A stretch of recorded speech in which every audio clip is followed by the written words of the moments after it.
by attaching a piece of legislation known as the Safeguarding American Voter Eligibility, or SAVE Act. It would require proof of citizenship for those who want to register to vote.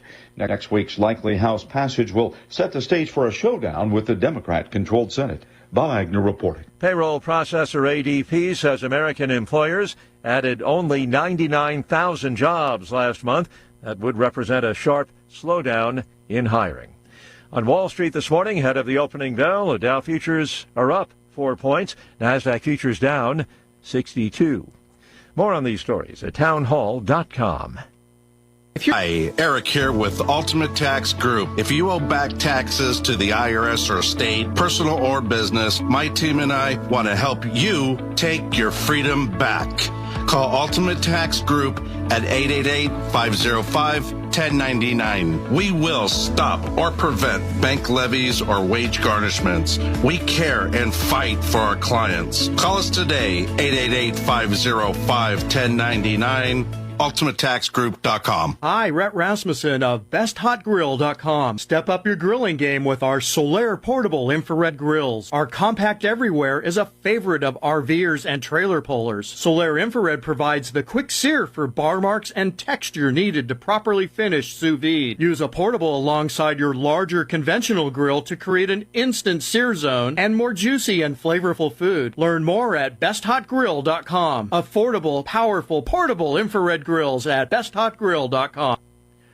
A report on the deadliest U.S. wildfire in a century suggests steps communities can take to reduce the likelihood that grassland wildfires will turn into something far worse. The report is from the Insurance Institute for Business and Home Safety and examined the 2023 fire that destroyed the historic town of Lahaina, Hawaii.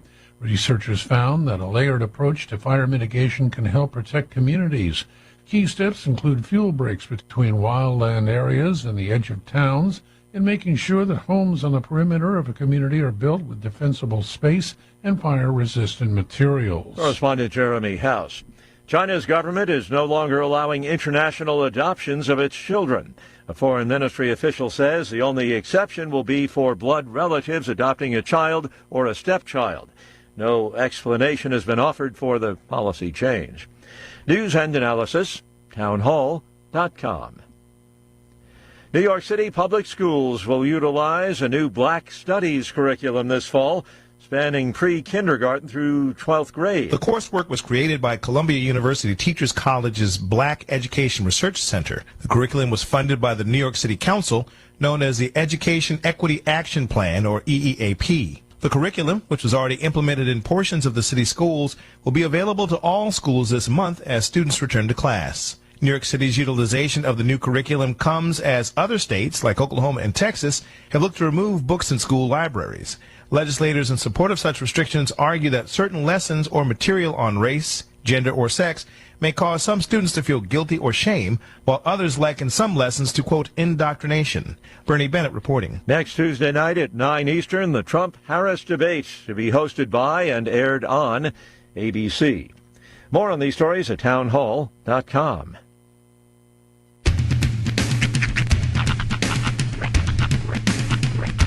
What in the wide, wide world of sports is going on here? I promise you, whatever scum did this, not one man on this force will rest for 1 minute until he's behind bars. Now let's grab a bite to eat. Yeah, come on. I feel the hot wind on my shoulder and the touch of a world that is older. I hit the switch and check the number. I leave it on and then I slumber. I hear the rhythm ringing through it. Flamenco guitar and cumbia music. I hear the talking of the DJ. The devil listen, what does he say? I'm on a Mexican radio. I'm on a Mexican radio. Yeah! Broadcasting live from high atop the J.P. White Building in downtown Roswell, New Mexico. It's Mornings with Mike Winters on 106.5 Roswell's Talk FM. Is that what I sound like when I talk? Now, here's your host, Mike Winters.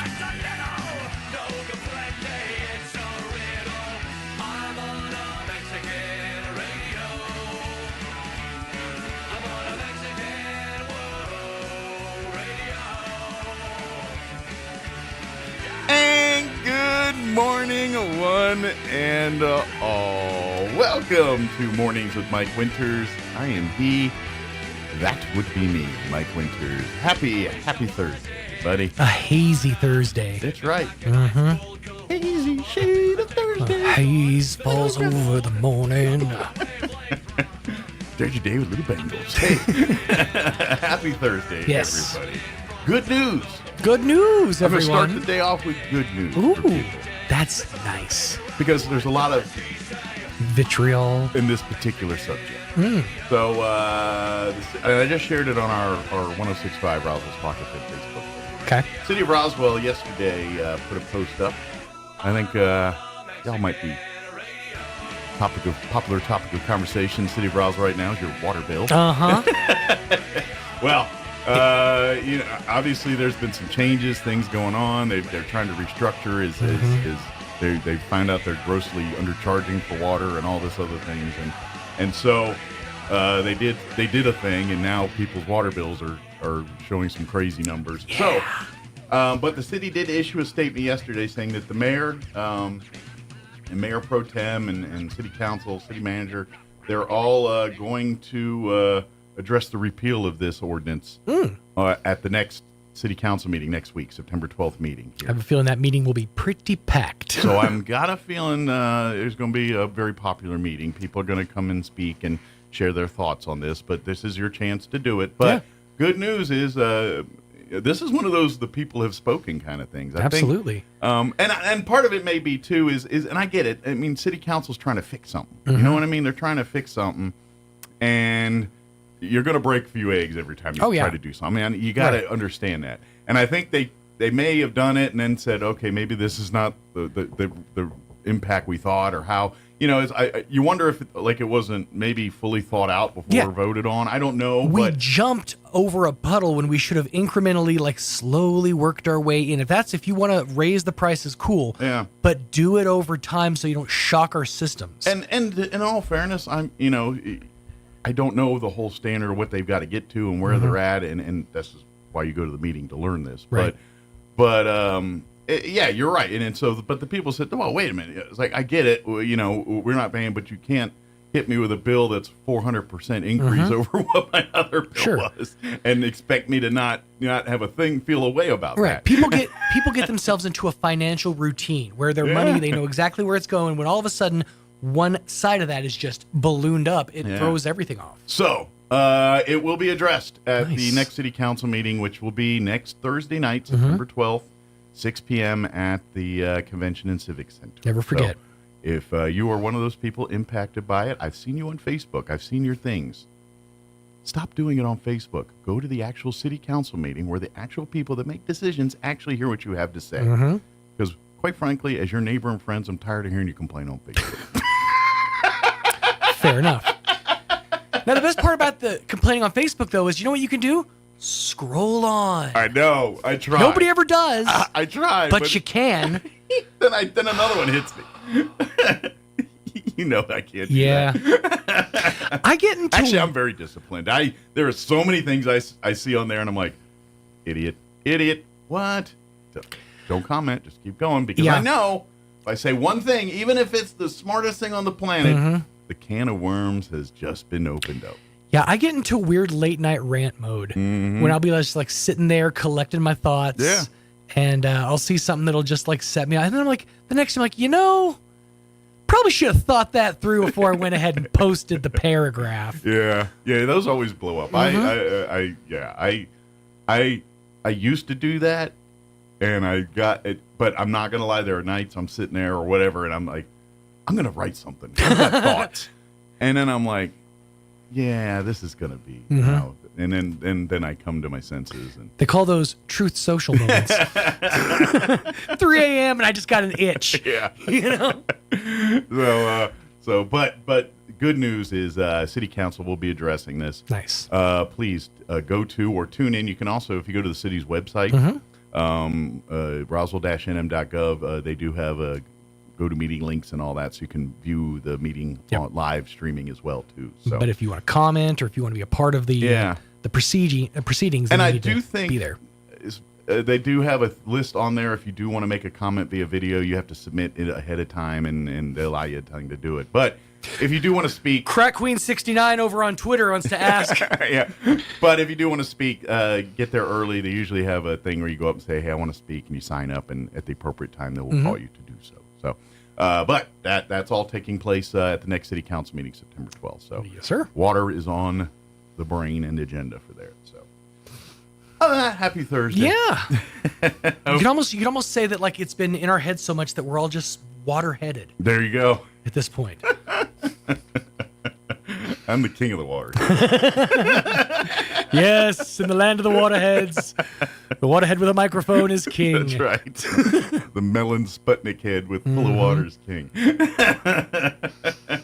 Don't forget football tomorrow night. Yep. Goddard and Roswell in action. Goddard's on the road. We'll have radio only of that broadcast at 106.1 FM Fierro, beginning at kickoffs at 7. So pregame will start roughly around 6:40 or so. That's a radio-only broadcast. We do not have video rights in Albuquerque tomorrow. We will have the audio on KSVPTV.com with the scoreboard. Yes, yeah, but no video. No video. It's just a radio audio-only broadcast. Personally, I think we should just put a camera on Chris in the conference room watching the game just so we can get his his facial reactions. Kind of like what we did with the state championship game last year. Yes. Just watch the coaches call it. There you go.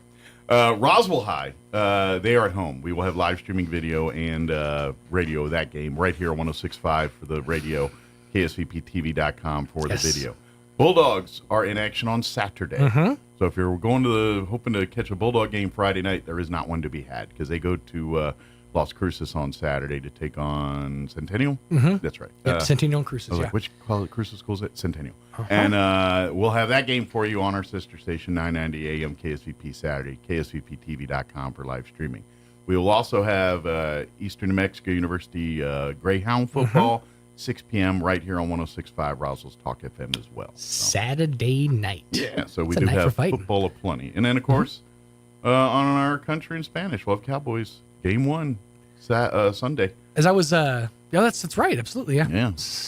Sunday at 1 o'clock pregame, kickoff at 2:25. Yeah, and then for Spanish pregame, I believe is at 2 o'clock. So.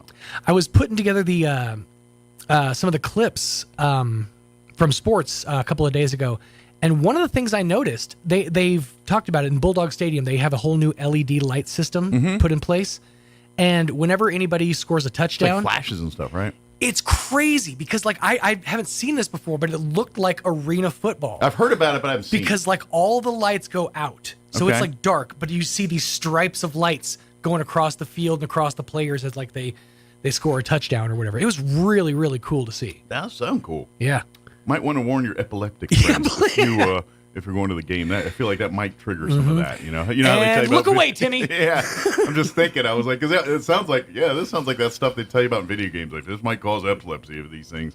So maybe if you have those issues, maybe sunglasses or something. I don't know. How do you? You ever heard the story of I want to say it was in the late 90s, maybe the early 2000s. There was an episode of Pokemon, and it was called like something Porygon. Okay. And right in the middle of the episode, there was this like explosion blast of color, and it caused a rash of epileptic seizures because nobody was warned beforehand. This is the reason you see flashing light warnings before like shows now, is because of this exact incident. Okay. Something like, because they aired in like Japan, and something like 10,000 kids were affected by it. Wow. Yeah, it was like a huge deal, and they never aired the episode on TV again. I imagine that's got to be pretty messed up. At first, you're probably like, wow, this crowd's really into it. Yeah. And then they're like, oh, wait a minute. They're just not jumping around happy. No. They were... Look at that kid. He's thrilled. He's trying to swallow his tongue. Oh, wait. Sorry. Too soon. I just got that thinking. It's like, how long did it take where they said, uh-oh? Like, at first, like, man, this place is hopping. Like, uh-oh. These kids are writhing on the ground. They're so excited. Dino Senshai Porygon is the 38th episode of the first season of the show, and it happened in 1997.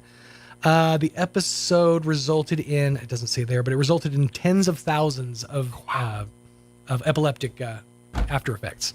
And there's a percentage of those where people said, you think I really did it? And then they go do it. And then, you know what I mean? Those people. Yeah. The Beavis and Butthead Nation. Yeah.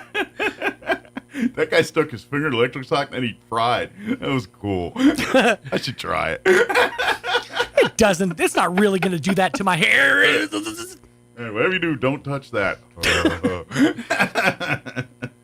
Yep, that's because there was a syndrome of that afterwards. As soon as they heard that it did it, it's like, we gotta try it. If you ever want to cause chaos, just put a button in the middle of a room with the word, don't touch it. The words "do not push." Yep. That's all I want to do now. That's right. Yep. Yeah. And being in radio, there's always those moments where you get into a different studio, different board, and you see like one button and it's got a big sticky note that says no or do not touch or do it. And every time I walk into one, it's like, I wonder what it does. It was so funny. I finally finished the Dark Side of the 2000s, the 2-part Rise and Fall of Shock Jocks. It was like the episode 1 and 2. I saw a little bit of the Stern one. The Stern one's great, but the second episode really kind of dives into the fall of Opie and Anthony and stuff like that. But while I'm watching it, Carletta, the kid's mom, had come over to drop something off, and she sat down on the couch and was watching it with me, and she's like, look at that old equipment. And I'm looking at it, and I'm like, it's just like a board, but like with a wood panel. I'm like, we have this board currently. I'm going to say, that's our new one. That's the board we use in Artesia currently. Yeah.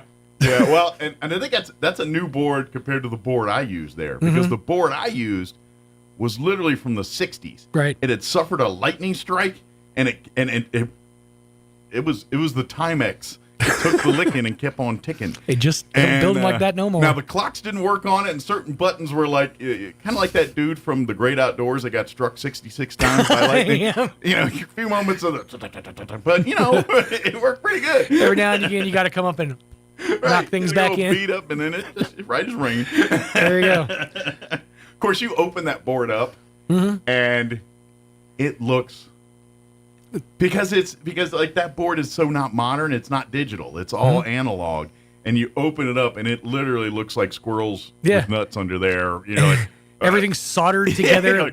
Go ahead, sir. And you're just like, oh, this looks shady. Is all get out. Is that a paper clip that you just twisted to connect these two wires? Right. What? How are you even doing that? Pretty sure that's dental floss. Oh, that was the glory days when we had Deaf Steve, the sound engineer. He'd walk back to his realm, and he'd have like even older. Yeah, he had like a 13-inch CRT TV connected to some wires, and that's how we were broadcasting somehow. Oh yeah, I don't know how many times I'm doing remotes through phones and boom boxes and strings and cans, pretty much. So, God bless technology. Let me give you the rundown for today's show.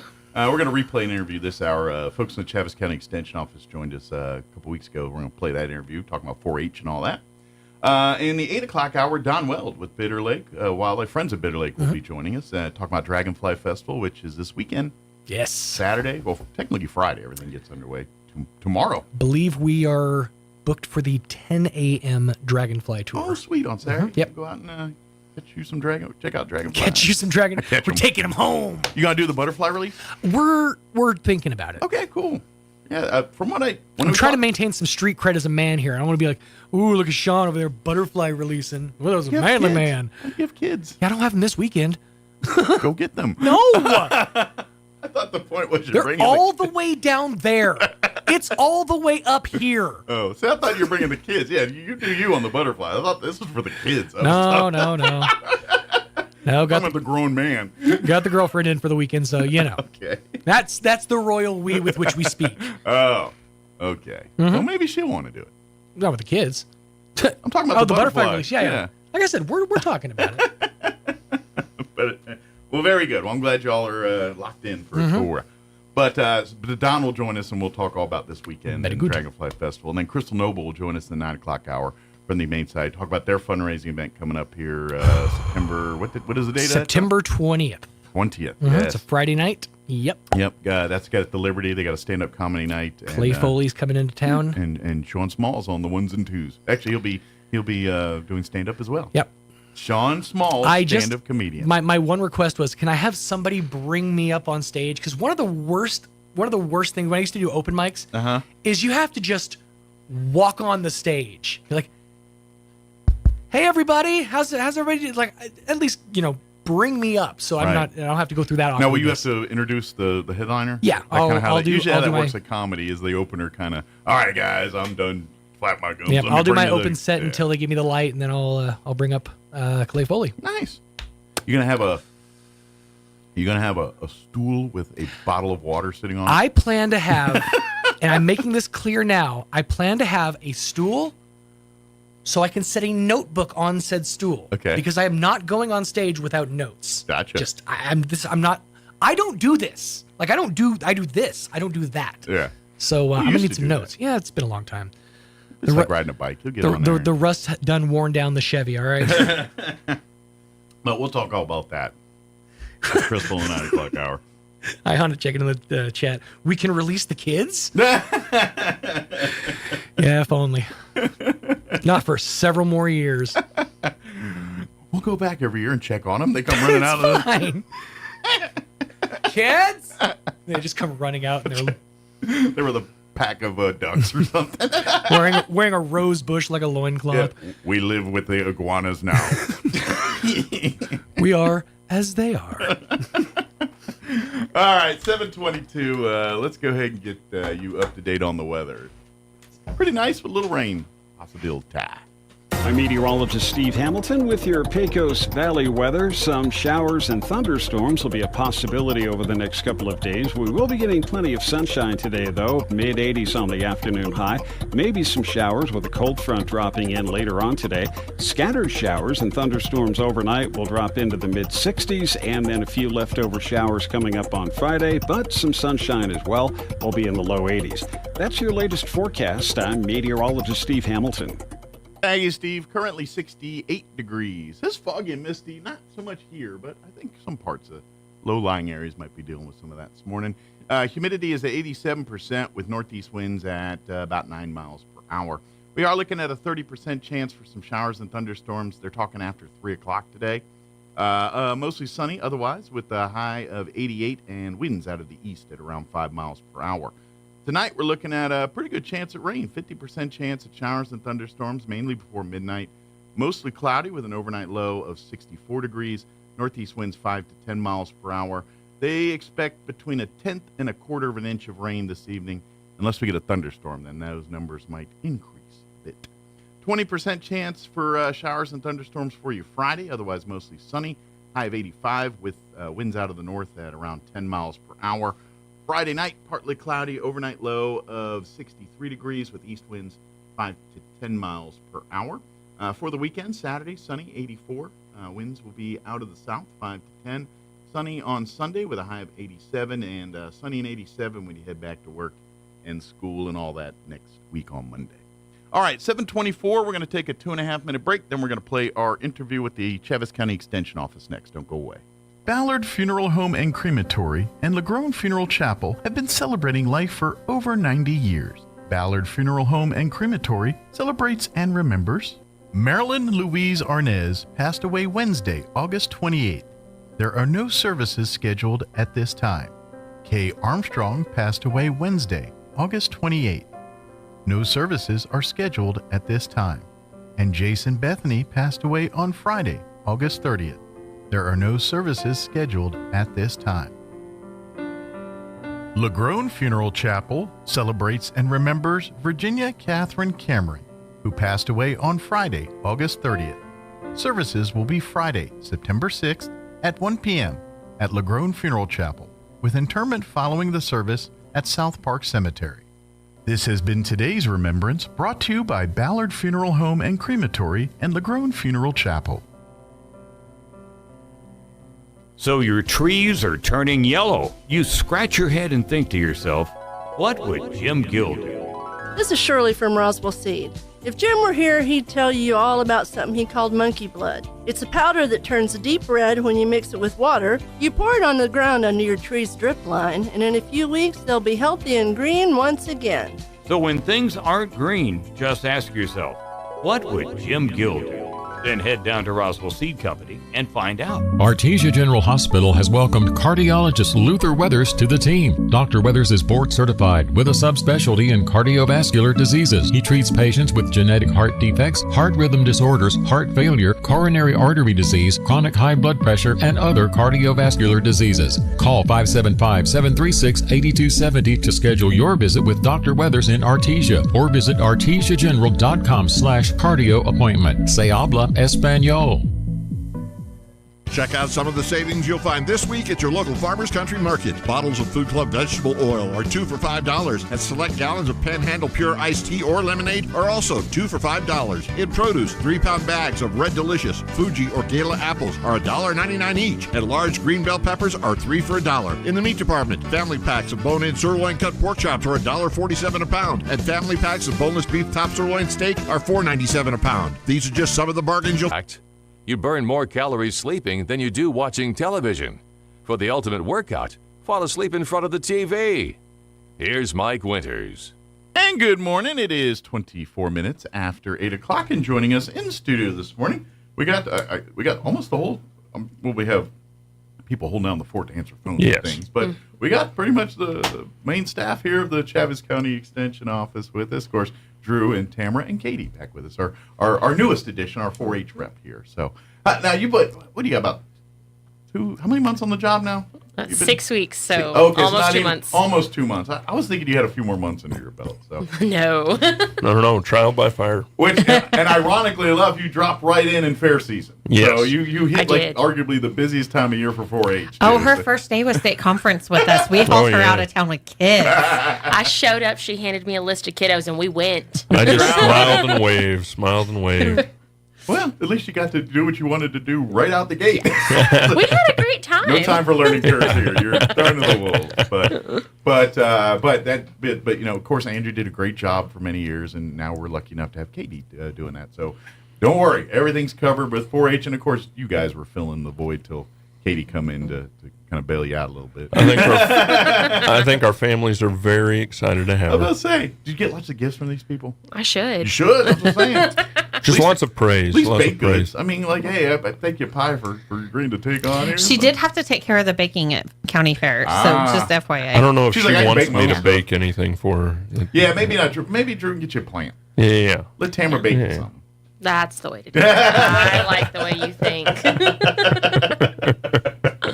But yes, if you're not familiar, of course, the Extension Office, when we talk all the time, so we're talking 4-H, we're talking, all of the home ec side of things, and of course our gardening and planting and crops and that agricultural side of that's what the Extension Office does. And obviously, probably most people, when you think of 4-H, they think of Extension Office, they think of 4-H because that's kind of the most public portion of it. Yes. But when it comes to, if you need anything from pesticide certifications, trainings on various stuff, to even if you're wanting to get healthy, maybe you've just been diagnosed with diabetes, or maybe you haven't, you're just saying, I'm going to be there and I need to stop doing that, the Extension Office helps with all that. And by the way, we can do stuff with your kids. And 4-H, and we chat, and Tamara will talk about it. They got 4-H for kids. I mean, for adults. I'm sorry. They have 4-H for kids, but they got basically Extension Office has 4-H for adults too, where it's, I don't think you wear uniforms and stuff, but you do get to do activities and things that are adult. I mean, they're not, unless you want to work leather work and stuff, but it's created and stuff. But that's all the Extension Office. It's all so much. It's really a community based. If you want anything agriculture related or health related or youth related, a call to the Extension Office. You'll probably, if you don't get your answer direct, you'll get in touch with people that can answer those questions. And that's really what you guys do at the end of the day. So, is that a good descriptor? Absolutely. Great descriptor. So, before we talk other stuff, let's recap fair stuff. How was everything from the fair? And kind of, I guess we're in a little bit of a lull because state fairs, when's state fair? Like in a week or couple two? Weeks. Couple weeks away. Yes. And then, so maybe there's a breath in between there. But a short one. Yeah. Short breath. Yeah. How are things in the 4-H world right now? Spectacular. Good. So we just finished up County Fair. Okay. We had a lot of great kiddos out sharing out their awesome projects. You can go back and watch some of the livestock shows on our stuff there. We Yes. had, I'm telling you would, I'm telling folks right now, the when it comes to our video viewership, of things. Number one is Artesia Bulldog football. Sorry, folks, there's nothing on this planet that beats the viewership of it. There's thousands and thousands of people that watch it every Friday night. Mm-hmm. You know what's second? And I lump it together. Livestock shows, whether it's Eddy County Fair, Chavez County Fair, Eastern New Mexico State Fair, whatever it is. Families love to watch their kids, especially, and it's great because, and we love it because it really gives the out-of-town grandma and grandpa that live in Texas or Wyoming or wherever, they get to, and they tune in. And even like I'm going to guess that, because the Chavez County Fair is a little smaller than Eastern New Mexico. I mean, you don't have the rides. It doesn't get the draw that the Eastern does. I'm guessing we probably have more people watching than probably in attendance, like for some of these shows. So that, I mean, we literally pick a random show, chickens or pet show, and there's usually 200-300 at any given time watching it live, and then another hundreds after the fact watching it. So those shows are very popular. So I invite you to come check them out in person. If you ever, when the Eastern Fair comes up here, or if you're going to be up in Albuquerque for State Fair, go sit down and watch these shows. See them live. See these kids in action. See, I grew up in city boy. I grew up in D.C., Maryland. Cow, I'm like, they get milk, right? That's kind of, I don't have a background in farming and ranching. I just don't. But I go to the livestock show every time, and I'm just enthralled and entertained watching these, especially, and I've said to you guys 1,000 times, when you get a kid that's like 7 years old and is like 75 pounds soaking wet, and they're just handling an 800-pound animal, that to me is impressive. And they do it proficiently. That's the part that gets me. You think a little kid, like, and sure, there's struggles. There always is. Oh, yeah, it takes work and dedication. These kids are, sorry, I'm saying badass. They're just badass. They're just great kids, So they're incredible. Yeah, so I invite you to come, if you missed them at the Chavez County Fair, maybe your next opportunity will be Eastern New Mexico State Fair. Please, go when you're done eating all the corn dogs and riding the things that spin you around, go check out the livestock arena and go watch a show or two. Doesn't matter what it is, whether it's cows or pigs. Pigs are just as fun to watch too. You get a bunch of kids with those boards and pigs that don't want to do what you want them to do. The pig show's my favorite. That's my favorite. Or stop by the ice cream parlor and support the 4-H program in general, and go sit down and enjoy a nice sweet snack while you watch it. There's never been an Eastern New Mexico State Fair where I don't walk into that at least once during the week and get a milkshake or an ice cream cone. Well, it's got air conditioning, so it's the place to be. That's the other thing. To be honest, I rarely go into the commercial building through the main commercial building entrance. I always go through the ice cream shop. Get my ice cream. Wanted to do that other door, and then I pop out of the exit. That's how I do it every single time. And I'll tell you what, this county fair here in July was cooler than I think Eastern was last year. So the weather worked out really well for us. You know what? There was only 1 or 2 days that were like, "Whoa, it's kind of nasty." Yeah, I think that Friday was pretty warm. But I think just the fact it's been 105 every day since, it's kind of like, it wasn't so bad back then. It was lovely. Yeah, it's all relative, isn't it? Yeah, absolutely. But as far as updates and stuff go, I mean, I know we're kind of in fair season, but if there's kids listening and are interested in 4-H, you can sign up and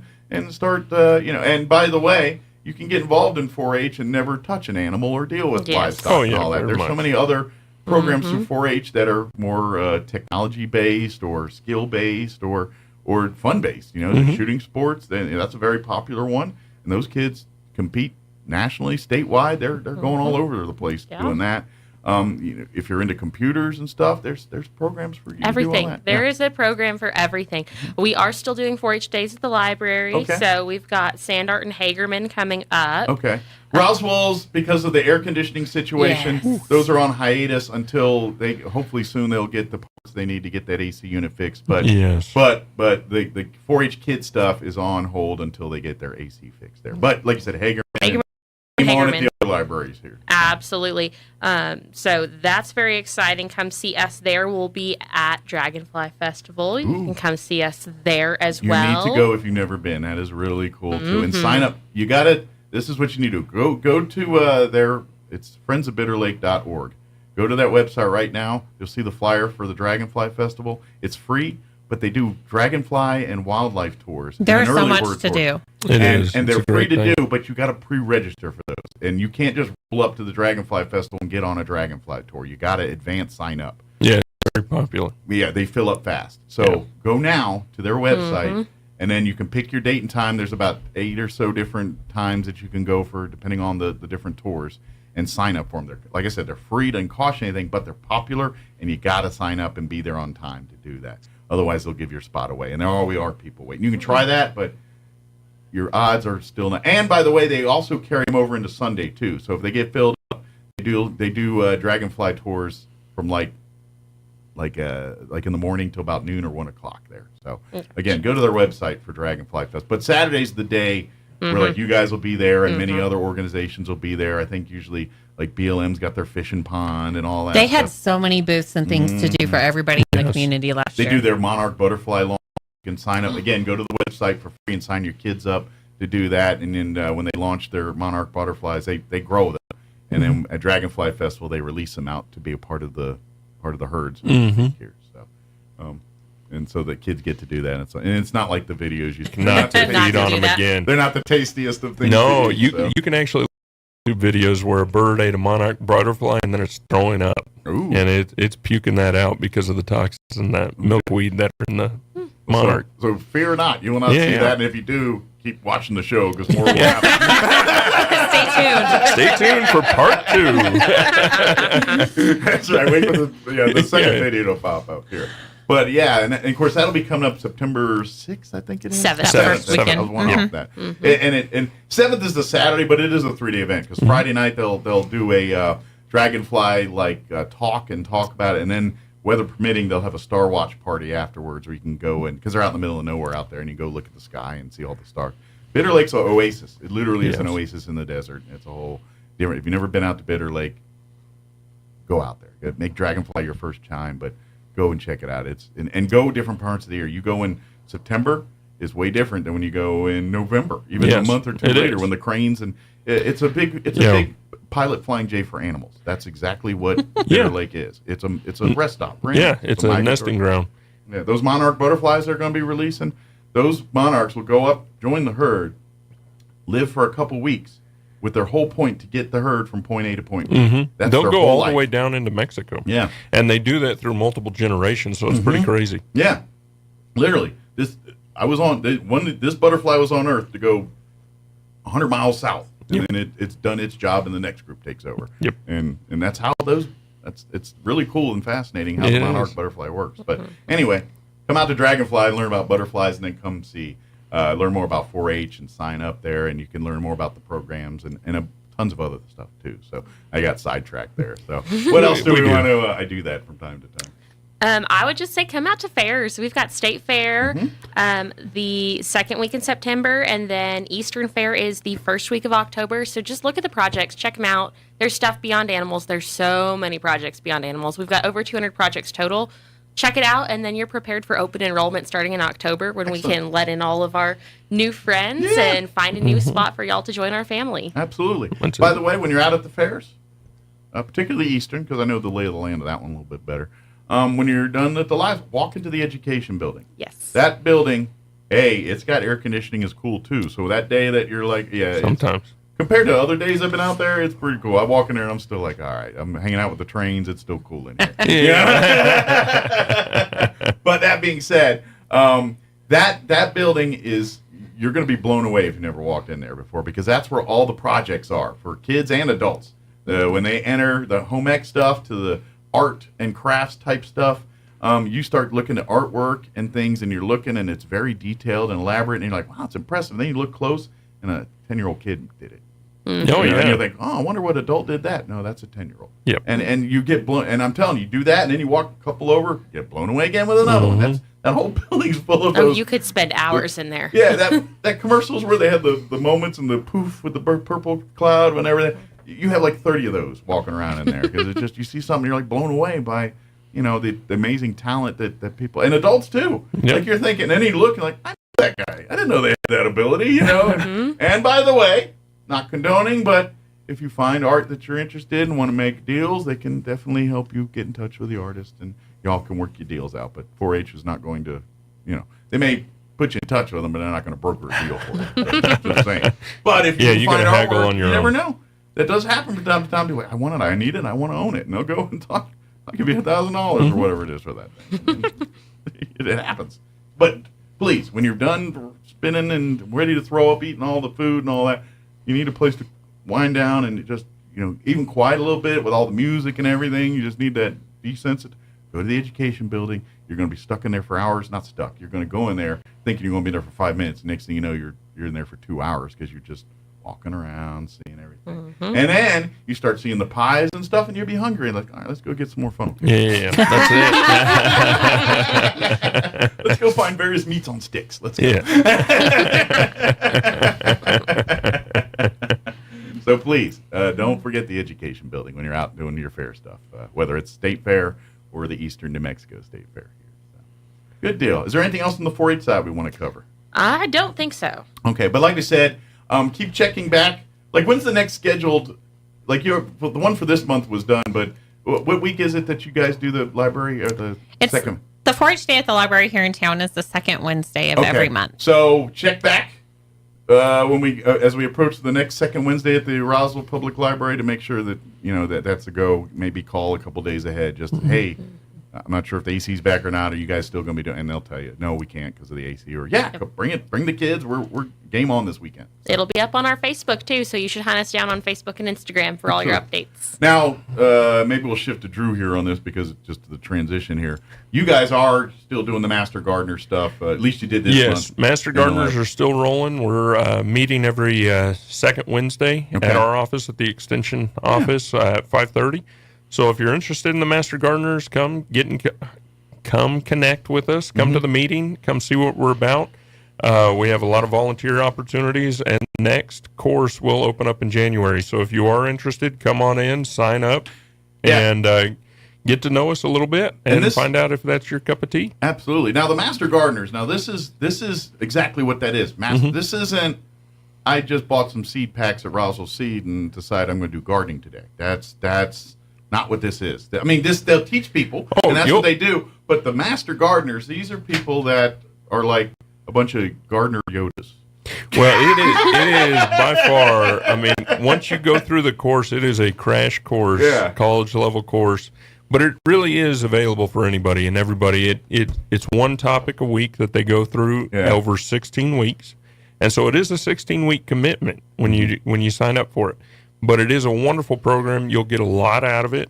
And then we do a lot of community projects throughout Roswell and Chaves County. And so one of the most recent ones that we did was the Triangle Garden up by Cahoon Park. And so it is an educational garden where we've planted a series of plants that do well here in Chaves County in our climate, and kind of showcase some of that and how to do it, some drip irrigation and different things that you can apply to your own garden. Absolutely, and that's a lot of these tips and tricks. The way they do it, it's the right way, but also workarounds for cheap. Cost effective and things. Sure you can spend lots of money on some of these irrigation systems, but especially if you're just a hobby gardener or something, you're not going to be spending that kind of money. So here's some things. No, but we definitely have education that can help you out at any budget, at any level, and can be more water efficient and all however you want Southeast it. New Mexico knowledge. So like maybe you grew up gardening, but you grew up in Florida. Oh yeah, some of your knowledge is not going to help you here in Southeast New trust Mexico. me, it doesn't. Yeah, it doesn't. So it rains down there on a regular. Yeah, they get moisture and stuff. They actually have nutrients in the soil, things like that. They don't live in the desert. Yeah. But so if you always wanted that, and maybe you're new to the area, and you're like, I love gardening, I love doing it, but this New Mexico soil is flummoxed me here. It is a very different place to grow in, and so it definitely benefits you to get that education. And that's why you talk to like your Roswell seeding experts, like your master gardeners. They'll tell you different things based on what part of town you live in. If you live on the north end, that you might get different ways to garden than someone living on the south end, just because the dirt is that much different because of the aquifer and things. And on the west end of town, you're going to be hit really hard with the wind, so you really need to play your microclimates around your house. Yep. Yeah. So based on where you live, even one end of town to the other can drastically change how you treat that particular piece of plant or whatever there. Very much so. That's where the master gardeners come in. So that's it. And if talk to them. Another opportunity for people looking to get into gardening or maybe save their seed, so gardening at the library in September, Again, third week in September on Saturday at 10 o'clock at the library, pending air conditioning, of course. Now, you did have one for August here. We did. This last Saturday. We did it on pecan weevil awareness. So make sure if you have a pecan weevil trap, now is the time to put it back up on your pecan tree and be looking for those evil weevils because we want to find them and get rid of them. That's right. If you've got a pecan tree. Mm-hmm. That's the whole point of having it, so you can enjoy the fruit of its labor. Yes. And if you're not doing the pecan weevils, guess what? You don't get to enjoy it. And you get all the work and none of the deliciousness. Exactly. And if you even have just one tree, you're part of the production industry here in Chaves County, and we really want to protect our production because we are number one in the country for the state of New Mexico in pecan production, and we have a lot less acreage than Georgia, who we normally compete with for the number one or number two spot. Texas, for example, has twice the amount of acres of pecans that New Mexico does, but we outproduce them almost double every year just because we don't have the pest problems that they do in Texas and other states where pecan trees are native to. And we got to keep it that way. And we want to keep it that way. Hence why we're so vigilant on the pecan weevils. Please, I know I sound like a broken record every time this year, but please pay attention. Well, and to be honest, if you do not, then the bad thing happens. Because unfortunately, the pecan weevil's a pretty hardy animal that can go dormant and then come back on you. And it'll stay in the soil for up to 2 years. I mean, it's a very resilient bugger. Yeah.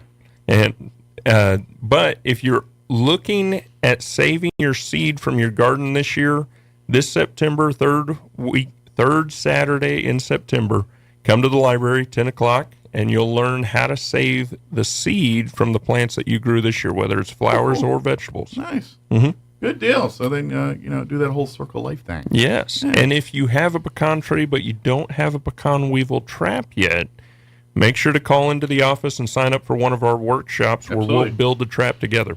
Yeah, they're pretty easy. They don't, and they're pecan weevils. They're not exactly lions, so you don't. No, they're not. They're not extremely intelligent. People are calling, should I bring my gun, Drew? No. That's a little overkill. just to put that out there, they're just little tiny weevils. You don't have to build some monstrosity trap here. I just know there's a lot of guys that got Tim the Tool Man mentality. Oh, I understand. And they're like, we'll get this weevil. They'll come in with a bazooka and a flamethrower and Lord knows what else. And you're like, this ought to do it right, Drew? Yes.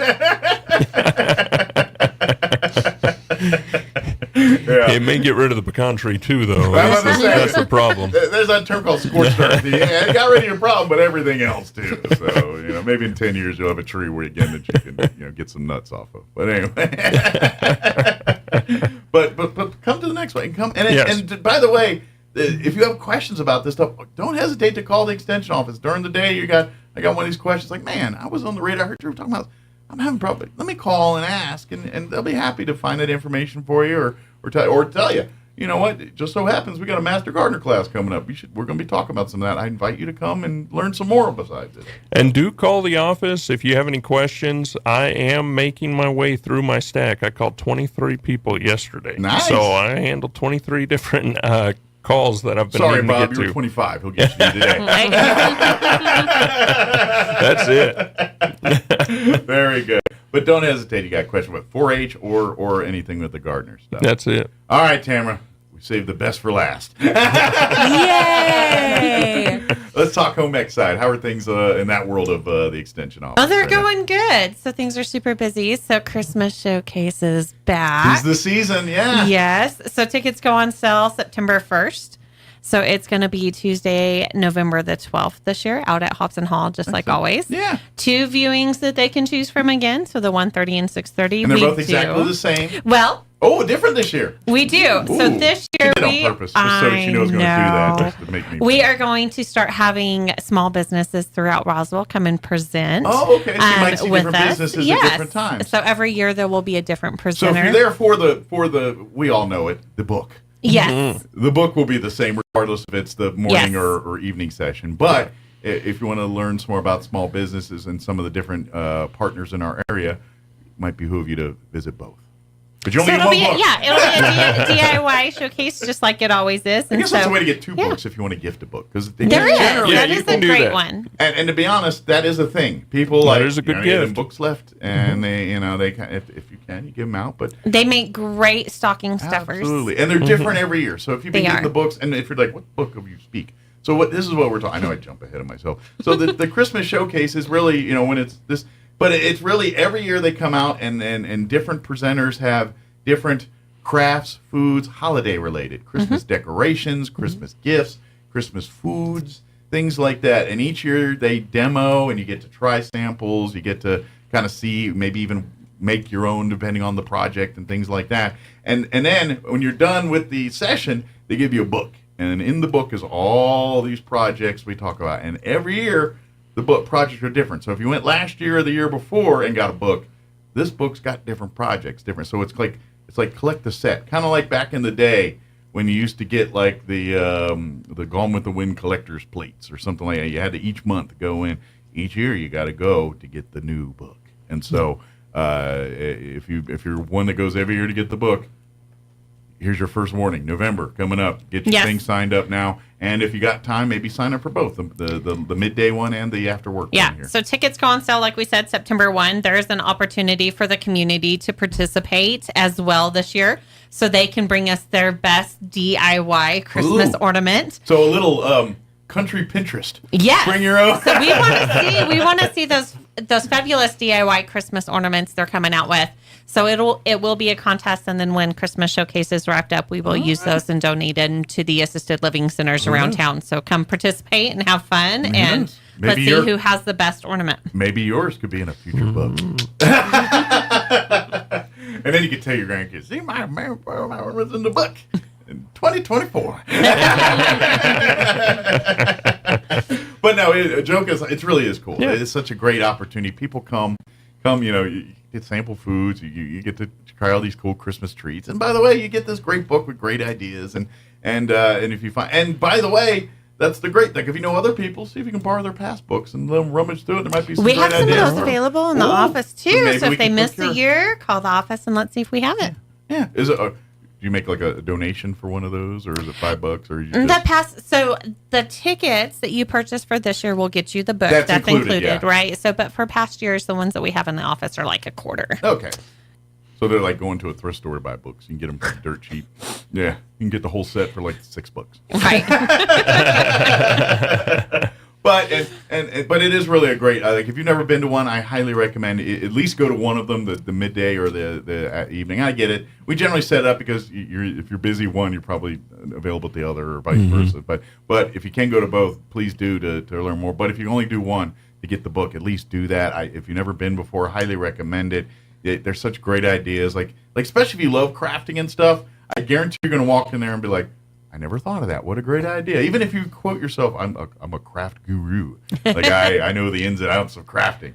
I bet there's a few tricks that you might learn at the showcase. Like every year that happens. Well, and the extension clubs make it fun and entertaining at the same time. They will tell you the do nots as well as the do's. The life lessons that they learned the hard way. Absolutely. I'm telling you, young people, this is why it's good to talk to people older than you. This is why, because the third Thursdays here at Senior Circle. Good deal. So come and do it. And so if you've never done crafting before, maybe that's your chance to do. And and that's just it. I think everyone in some way, shape, or form loves to do crafts. And I know there's people saying, "Nuh-uh, not me, boy." And I'm like, just you didn't get it presented to you right. You know what I mean? Here's the thing: you don't have to be good at it. Exactly. To do it. That's exactly right. It's like golf, people. I've seen all you guys stinking up the golf course out there. You don't have to be good at it to like it. Yeah. Were you behind me? Yeah. But that's also craft too, because it's art.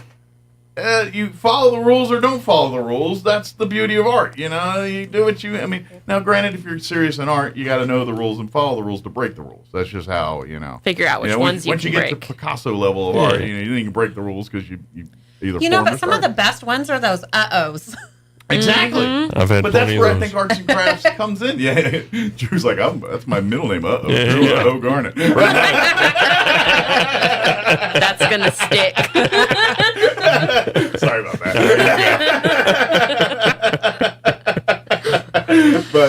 But yeah, you're right. Sometimes, the masterpiece comes with the unintentional, I was trying to do this and it turned into this, and quite frankly, it's better. Yeah, food does that too sometimes. Sometimes not, but sometimes it does. It's like, That's very I put true. too much cinnamon in. Turns out it's better now. So, sometimes. Grab the wrong spice. Mhm. That happens.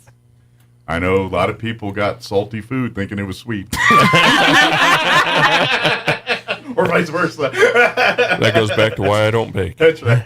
Like, I think I put too much salt in this cake. Hey, y'all, full disclosure, I did that as a kid. Oh, I did it last week. But yeah, that's fun part too. I mean, and that's like the families, like that's, to me, that's grown up. I mean, mom, Christmas time, you're in there thinking you're helping, but not really. You know what I mean? That's to me, that's what you're creating here. So please get involved with these. That's why you come to the Christmas showcase and these things, so you can create these memories with your families in those moments where and the screw-ups included. That's what makes the memories the memories. Remember that time Mom burned a whole thing of cake? Them gingerbread men were burnt. You know what I mean? Whatever it is, that happens. Well, it took a lot of frosting that Yeah, year. or I helped out, and now the burnt batch was the one I helped out with, or whatever. It's just we did gingerbread houses, and someone didn't tell me the roof goes on the top. Or maybe the story's going to be after the Christmas showcase, those gingerbread cookies actually turned out well. Oh, exactly. It's like, last year Mom made these things. They were god-awful. Now we went to the showcase, and Mom's cookies are actually palatable now. All the above. But that's, we're talking about learning skills, but at the end of the day, all this stuff is creating memories, family, getting 4-H. Creating those family memories together, because 4-H, yes, the kids are involved, but it's a family. Oh my goodness, it's a family thing. Very much. Whether it's livestock or one of the things that have nothing to do with livestock, it's a family thing. When the kids are involved, the parents are involved, and that's the thing too. We'd love to encourage that, because the way 4-H and any youth organization goes is the parents, the people that are willing to step up and volunteer and do that. And I'm sure, Katie, you could use lots of volunteers in your 4-H program.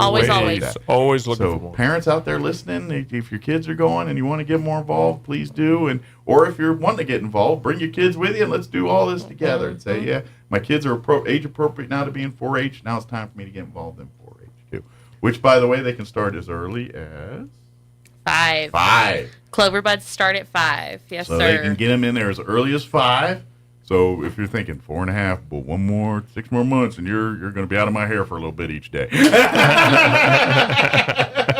I know how parents think. There's a few like that. It's like, yes, 5. We can start them at 5. So I tracked on the home ec. As far as some of the fall stuff, like we said, we got the showcase that's coming up here in November. Class is about showing you different ways to enjoy your pizza while still maintaining in your numbers, and you're keeping your sugars and your A1Cs and all those things in the right. Maybe we can get to a point where they're not jabbing you with Ozempic or plumping you with pills and doing any of that kind of stuff. That is all the time we're going to go. But that's the kind of stuff that it does. So please call and ask and inquire about that. Get signed up here because what happens is you're going to show up in January and be like, it's already full. Sorry. Now's the time to get that taken care of. So Absolutely. Get on the books. If you have any questions about anything related to 4-H or master gardening or home ec stuff, don't hesitate to call the extension office. What's that phone number? 575-622-3210. Or come by the office on Chisholm. It's 201... 200 East Chisholm, Suite 4. There you go. I knew it's on Chisholm. I can never get the thing there. How much longer before you're putting in your new digs? We're supposed to move next year. Next year. So we're still a year out. Okay. I know it's coming. I know you're Construction excited, takes some time. Yeah, pretty soon they're going to get a new... It's in renovate now. So. Yes. We're very thankful to the county for that. Absolutely. Yes, absolutely. Air conditioning going to work good, I bet. Mm-hmm. Thank you, guys. We'll see you next time. Hey, Thank you. Mike. All right, it's 9:01. You're listening to 106.5 Roswell's Talk FM, KEND, or Roswell, New Mexico. News in progress. With its latest findings when it releases the monthly employment report for August. There were tears and prayers for the victims and their loved ones, and for the close-knit community of Winder, Georgia, last night, a vigil in the wake of the deadly school shooting. 4 victims, 2 high school students, 2 teachers, the alleged gunman, a 14-year-old student. Georgia Governor Brian Kemp says the community's emotional wounds run deep. These are our neighbors. These are our friends. And this community is hurting today. And I would just ask all Georgians and all Americans to continue to keep these families, these educators, and these students in your thoughts and prayers. The suspect, Colt Gray, was on law enforcement's radar. He and his father questioned last year, but authorities saw no need for further action. The suspect surrendered after being confronted by an armed school resource officer to be charged as an adult with murder. Russia once again being accused of election interference. Attorney General Garland says the Kremlin turned to social influencers and a Tennessee-based company to spread misinformation. The subject matter and content of many of the videos published by the company were often consistent with Russia's interest in amplifying U.S. domestic divisions in order to weaken U.S. opposition to core Russian interests, particularly its ongoing war in Ukraine. Donald Trump and Kamala Harris will debate for the first and perhaps the last time next week after Harris finally agreed to the debate rules at debate Tuesday night, 9 Eastern on ABC. More on these stories at townhall.com.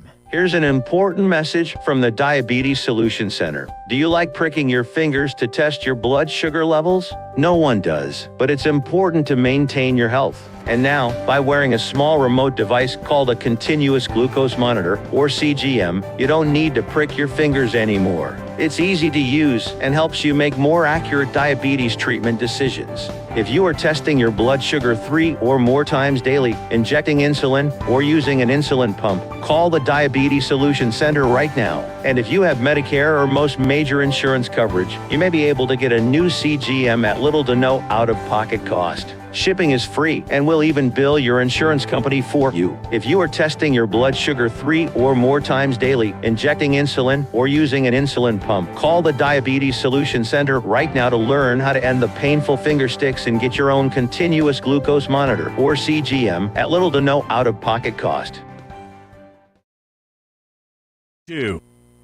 The King of New Zealand's indigenous people has been laid to rest. His youngest daughter is the new Queen. Having a young Maori is very important for the lineage, but also for the relevance in New Zealand. The Kingitanga movement, which is the monarch's ceremonial role, it was created in 1858 to unite Maori tribes and prevent a loss of land in the face of British colonisation. So there have been 8 monarchs. She'll be the second Queen. Her father was king for 18 years before that. Her grandmother was queen for 40 years. You know, she's got a lot to live up to. I think her grandmother was a very loved Maori queen. And so this is a hugely significant day for the whole of New Zealand. The BBC's Katie Watson reporting. Police officers in Munich opened fire today on a person who was carrying a firearm in an area near a museum on the city's Nazi-era history and the Israeli consulate. The person was wounded, later died. News and analysis, townhall.com. You say you want to own that book? Well, you'll just have to pay for it. An appeals court has upheld an earlier finding that the online Internet Archive violated copyright law by scanning and sharing digital books without the publisher's permission. 4 major publishers had sued the archive in 2020, alleging it had illegally offered free copies of more than 100 books. The archive countered that it was protected by fair use law. In 2023, a judge for the U.S. District Court in Manhattan decided in the publisher's favor. On Wednesday, the U.S. Court of Appeals for the Second Circuit concurred. Keith Peters reporting. NASA says a small, harmless asteroid is burned up in the Earth's atmosphere, the space rock spotted by astronomers in Arizona. Asteroids of this size hurtle toward the Earth about every 2 weeks or so, but the experts say this one is only the 9th to have been spotted before it came apart. More on these stories, townhall.com.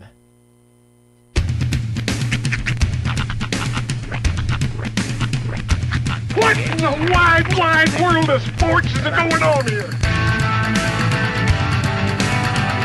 I promise you, whatever scum did this, not one man in this force will rest for 1 minute until he's behind bars. Now let's grab a bite to eat. Yeah, come on. I feel the hot wind on my shoulder and the touch of a world that is older. I hit the switch and check the number. I leave it on and then I slumber. I hear the rhythm ringing through it. Flamenco guitar and cumbia music. I hear the talking of the DJ. The travel said, what does he say? I'm on a Mexican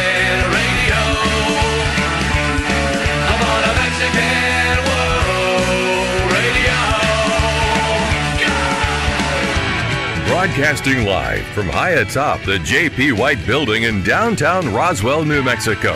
It's Mornings with Mike Winters on 106.5 Roswell's Talk FM. Is that what I sound like when I talk? Now, here's your host, Mike Winters.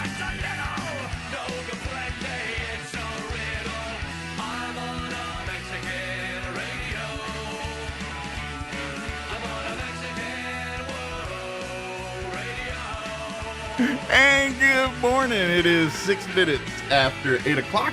Welcome to hour number 2. The Deuce. Of Mornings with Mike Winters. Right here on 106.5 Roswell's Talk FM. Happy Thursday, everybody. Yes, indeed. Made it to almost the end of the week. By the way, I meant to do it last hour. They're probably working now, but I do have to shout out Rhiannon's IEP team yesterday. Had a great meeting with them. A great annual IEP. Kind of went through some things. Sure. But before the meeting started, they were fanning out a little bit. Like when I was like, well, you guys were talking about something the first hour, and I can't remember what it was. Yeah. Okay. And then Robert Herring was also in the meeting. Yeah. He was talking about how he was name dropping me. I guess around his kids, he said, "Oh, Sean Smalls," and his kids were like, "You know Sean Smalls?" So yeah, I used to be famous. Now I'm faded into obscurity. But yeah, I got to shout out the team. I thought it was kind of cool that they recognized and they listen on occasion. So I apologize. Yeah, that's always my go-to. Is like, right. I listen to you all the time. Like, Sorry oh God, I'm so sorry. You're the one. That's usually the one I say. You're the one. And then in my mind, I'm like, okay, what did I say that was racy or offensive in that break? Yeah. So. Yeah. I tend to go to that too. Yeah, it is funny how people react to some of this stuff. Mm-hmm. Most people go about their day and don't care. Right. But I'm not gonna lie, it is nice when people enjoy it. It feels good. You forget because we sit in a room and talk to ourselves or to each other, and that's you forget there are people listening to this. Why?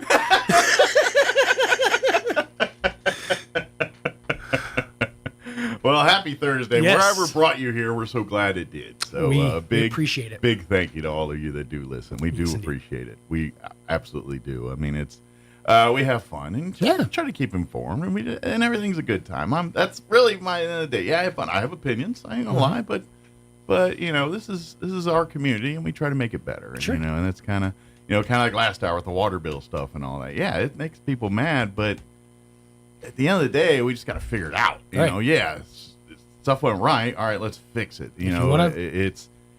I get it. People get so mad so easy, and especially this day and age, it's certainly easy to get mad. I can't turn on a TV or get on Twitter for 10 minutes and not ready to punch somebody in the face. But that's why I stay off Twitter. Well, trust me, Facebook is infuriating enough. I think humanity has a bit of a masochist. We all. I don't need to do it, don't it? But I'm gonna do it anyway. We have that in us. It's the same reason why we rubberneck at car accidents and all. We all have this innate. We want to know what the spill the tea. We want to know the dirt. We want to know what's going on. The only reason it's fun to watch Nick Wallenda walk across a tightrope is because there's a chance. Exactly. It's not gonna happen, but there's a chance. It's a weird thing because you're like, I don't want the guy to die or fall, what I mean? You don't want that to happen, but at the same time, you're kind of like, well, that was 2 hours of him just walking across the thing and he made it. It's the covering your eyes but looking through your fingers thing, you're hoping for the moment of, okay, I hope he wobbles at least. Right. You know what I mean? I stuck around for way longer than I should on a season of America's Got Talent because there was one guy who his whole thing was he jumped off a high platform into a pool of water. That was his whole bit. Wasn't the Looney Tunes doing that? Yes. And it kept getting smaller. I was holding out for the Daffy Duck glass of water, That one guy at Cypress Gardens that used to do that or something. Yep. It's like 45 feet up into a kiddie pool. Well, he's got a future career at Casa Bonita. Yeah. What's your talent? Oh, I take impact well. I fall from high things into water. That's right. I loosen all my joints like a drunk person and just let whatever happens happen. Yeah. But at the same time, I want to see it. Oh yeah. 100%. If someone said, "Hey, is there a guy going to jump out of from 300 feet in the air into into a glass of water, I'm like, yeah, I'm in. I'm not hoping for anything, but I want to make sure I have a good seat when something happens. And let's face it, NASCAR is popular. Mm-hmm. Yes, after a while, people really root for your drivers and you root for your win, but every single person turned on a NASCAR race hoping for the 37-car pileup. Right. That's what you're waiting to watch. Mm-hmm. That's why races that are on the super speedways, they're more popular to watch. People care more about Talladega because they're going 200 miles an hour than Richmond, where they're going half that in a small circle. But, if the accidents are good, like Bristol, that used to be way fun to watch when it was concrete because it was a big little bowl. It was a tiny bowl, but they would haul butt in that thing, and because the way that the angles were, you could never get straightaway speeds. So you're always they couldn't there because it was basically on an angle the whole time, and so the circle's tiny, but it's a lot faster track, but at the same time, more accidents, more of that stuff, that the carnage that is, Bristol's changed a little bit. Now that's not concrete anymore. But back in the day, it was quite an interesting place to watch a race. Well, nothing rumbles your soul like a good concrete, race. Yeah, they were that was one of the few tracks that still had a concrete surface as opposed to asphalt or whatever they use now. But those banks are insane. Like the banks at the turns. They are. It's like I was a teenager, and I've been to one NASCAR race in my life, and I was a teenager, and it was at Richmond. And Richmond's one of a smaller track. It's like is it quarter mile? I think all said and done. I don't know the exact distance around, but it's a pretty small loop compared to other tracks. And the angles, like when you go into the turns and stuff, like I didn't get to walk on the track, obviously, but you could I was close enough to it where you're like, man, if you're standing on this thing, like it's really hard. It's like climbing a hill. It is. I was watching some documentary, and they had somebody like walking on the track, and it might have been like an episode of Top Gear, but the guy was walking on the track, and he was like slanted the way he was walking. It's a huge angle when they're hitting hundreds of miles an hour. Yeah, that angle's. It's kind of like again, I haven't watched many episodes of Top Gear. I've watched maybe 3 or 4 my whole life. Okay. A lot of them, ironically, was just recently on this cruise ship that I was on because I just happened to be turning on the TV at a certain time of day and they'd be showing Top Gear on this one channel that I had. So I was watching a lot of Top Gear. But one of the episodes of Top Gear that I watched was the literally like the Nitro Circus round where the motorcycles get up there and go around. But they were doing it in like cars. And they're up there in Porsches and Jaguars, like riding the vertical bowl thing, and it was pretty impressive because they start low in the bowl, obviously, to build speed, momentum, and as they get that speed, they got the inertia to stick to the wall, basically, kind of like when you went to Six Flags or King's Dominion and that thing where the floor drops, the cage of doom or whatever. Same science, but. But yeah, and so those guys were really driving on it, and it was scary to do, but it was cool. And I was kind of like, now I get this Top Gear thing, I see why people like this show. It's pretty entertaining. We went through a phase where, like, my kid's mom's dad, he would always like go through these odd phases of television, and this particular phase was NASCAR and Top Gear. Like, he was addicted to it, and that's like all we would watch. So I saw several seasons of the the old school Top Gear. It's entertaining. It is. And have you heard about this show? I know I'm like way late to the party, but after watching those few episodes, now I've never sought out more of them. But if I'm like in a TV desert and that was on, I'm good with it. Here's how simple I am. One of my favorite things about that show is hearing them pronounce our car brand names weird because they're from Britain. So like Hyundai is Hyundai. Yeah. And that for some reason just makes me happy. I don't know. Well, technically Hyundai's not American either. No, it's right, but I've always thought we say it right. I don't think we do. I think they're saying it right, and we're just we bastardized We're Americans. We do what we want. That's right. We Americanized That's right. We do what we want. That's right. That's why we. That's why in France there's Versailles, but here it's Versailles or whatever they call it. And I'm talking about like there's Versailles towns in the United States. Like Georgia's got one, I think. And they don't call it Versailles. No, it's like Versailles. It's La Plata, exactly. La Plata, La Plata all over again. Mm-hmm. We do that. So we're using that logic because, like I've talked about on the show, like when I went to Australia, they called it Nissan instead of Nissan. So what do the Japanese call it? They don't call it anything. I think they got a Japanese name for it. It's not Nissan or Nissan. Dang. I wanna make one of those memes now. You've heard of Elf on the Shelf, and they put you in a Nissan. Like, but have you ever heard of a Sisson in a Nissan? Huh? But one weird thing I noticed when I was in Australia is, like, I saw a bunch of people driving Fords, but they were all called Ford Falcons, and they were different models. There was a car now this was 88 or 87, so this is not recent. Right.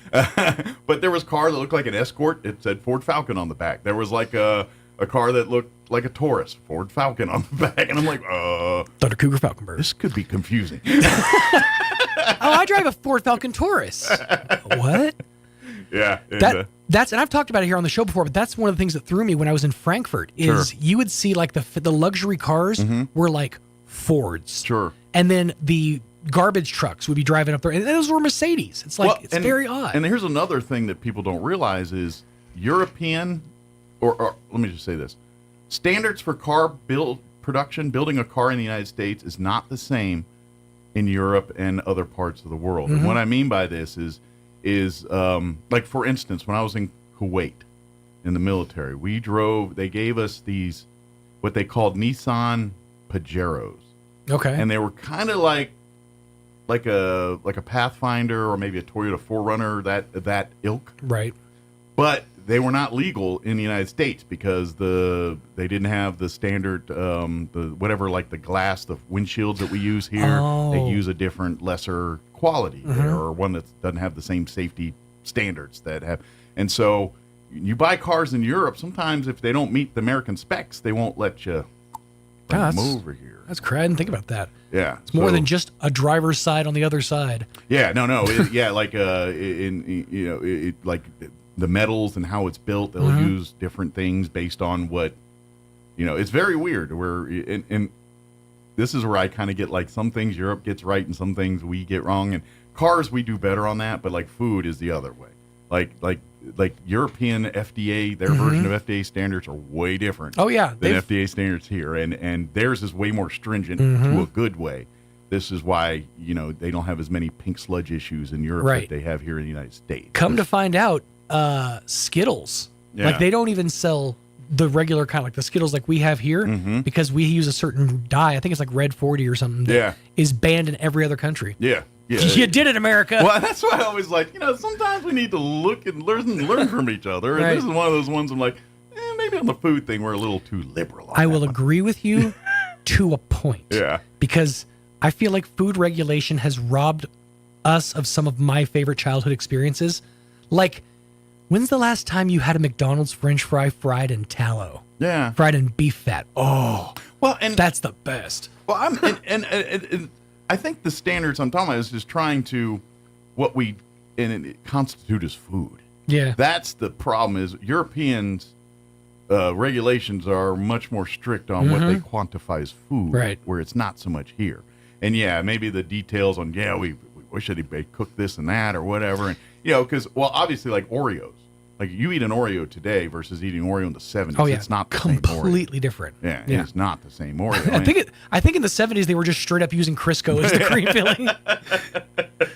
It's kind of, and I always see those things too, where like food then, food now. Like the one I keep seeing lately here on the social medias is the McDonald's Big Mac, like the Big Mac from 20 years ago versus the Big Mac now. I saw that picture. And it looks way different. It's all bun. All I thought when I saw that picture was Clara Peller. Where is the beef?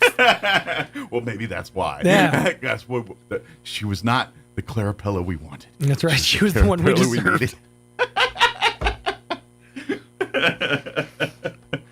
Like that lady, I got to go read up on that because, she she was an older lady when she got famous for being the Where's the It's the Beef only lady. thing she was ever really known for. Yeah. And she went back into modern obscurity and kind of just lived out the rest of her days. But I'm kind of and I know I can look this up, but I just haven't because I'm not that curious. But now that we're talking about it, I'm like how did she even end up there? Like, was she an actor, or is she just like somebody's mom that said she'd be great in this commercial? I watch a lot of YouTube, and I can tell you that basically she was interested in trying it out at a later point in life, and she had a friend who was like in an ad agency. Okay, who worked so for an there ad was a agency. connection there. Yeah.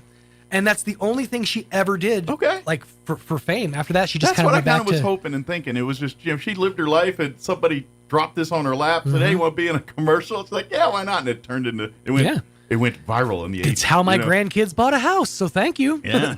Yeah. But and quite frankly, and it's also proof shown that because if you look in like today's modern marketing world and how these different fast food franchises marketing and say what you will, Wendy's has probably got the strongest social media marketing of all fast food. I mean, as far as how they do it and how they basically get free advertising from it is probably way better than probably the other franchises, in my opinion. They're geniuses because they figured out a way to characterize their appearance, like their presence on social media, as an inept older lady who doesn't really know what she's doing. Yeah. But even like through the years, like even now in the modern world, like in Twitter, where it's like, Twitter marketing and how X, I'm not know, but I can't stop not saying This is the latest post from Wendy's. Yeah. Kids always spelled wrong, talking spells, jargons cast a skippity Ohio riz on me.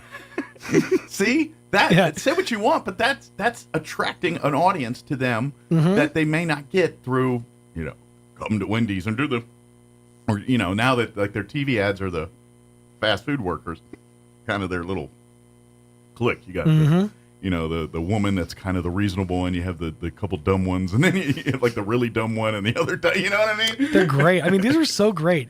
Like Bob here, because there's Bob and Wendy, essentially. Okay. Bob here. I like my food how I like my women. Biggie and beautiful. I love you, Wendell. See that? I mean, that stuff is nothing that you see or any, but people that like follow it, like, and guess what? I guarantee they're selling a few more cheeseburgers because of goofy games, and they troll well. Like they do amazing job of being funny trolls on there. Like they'll go after.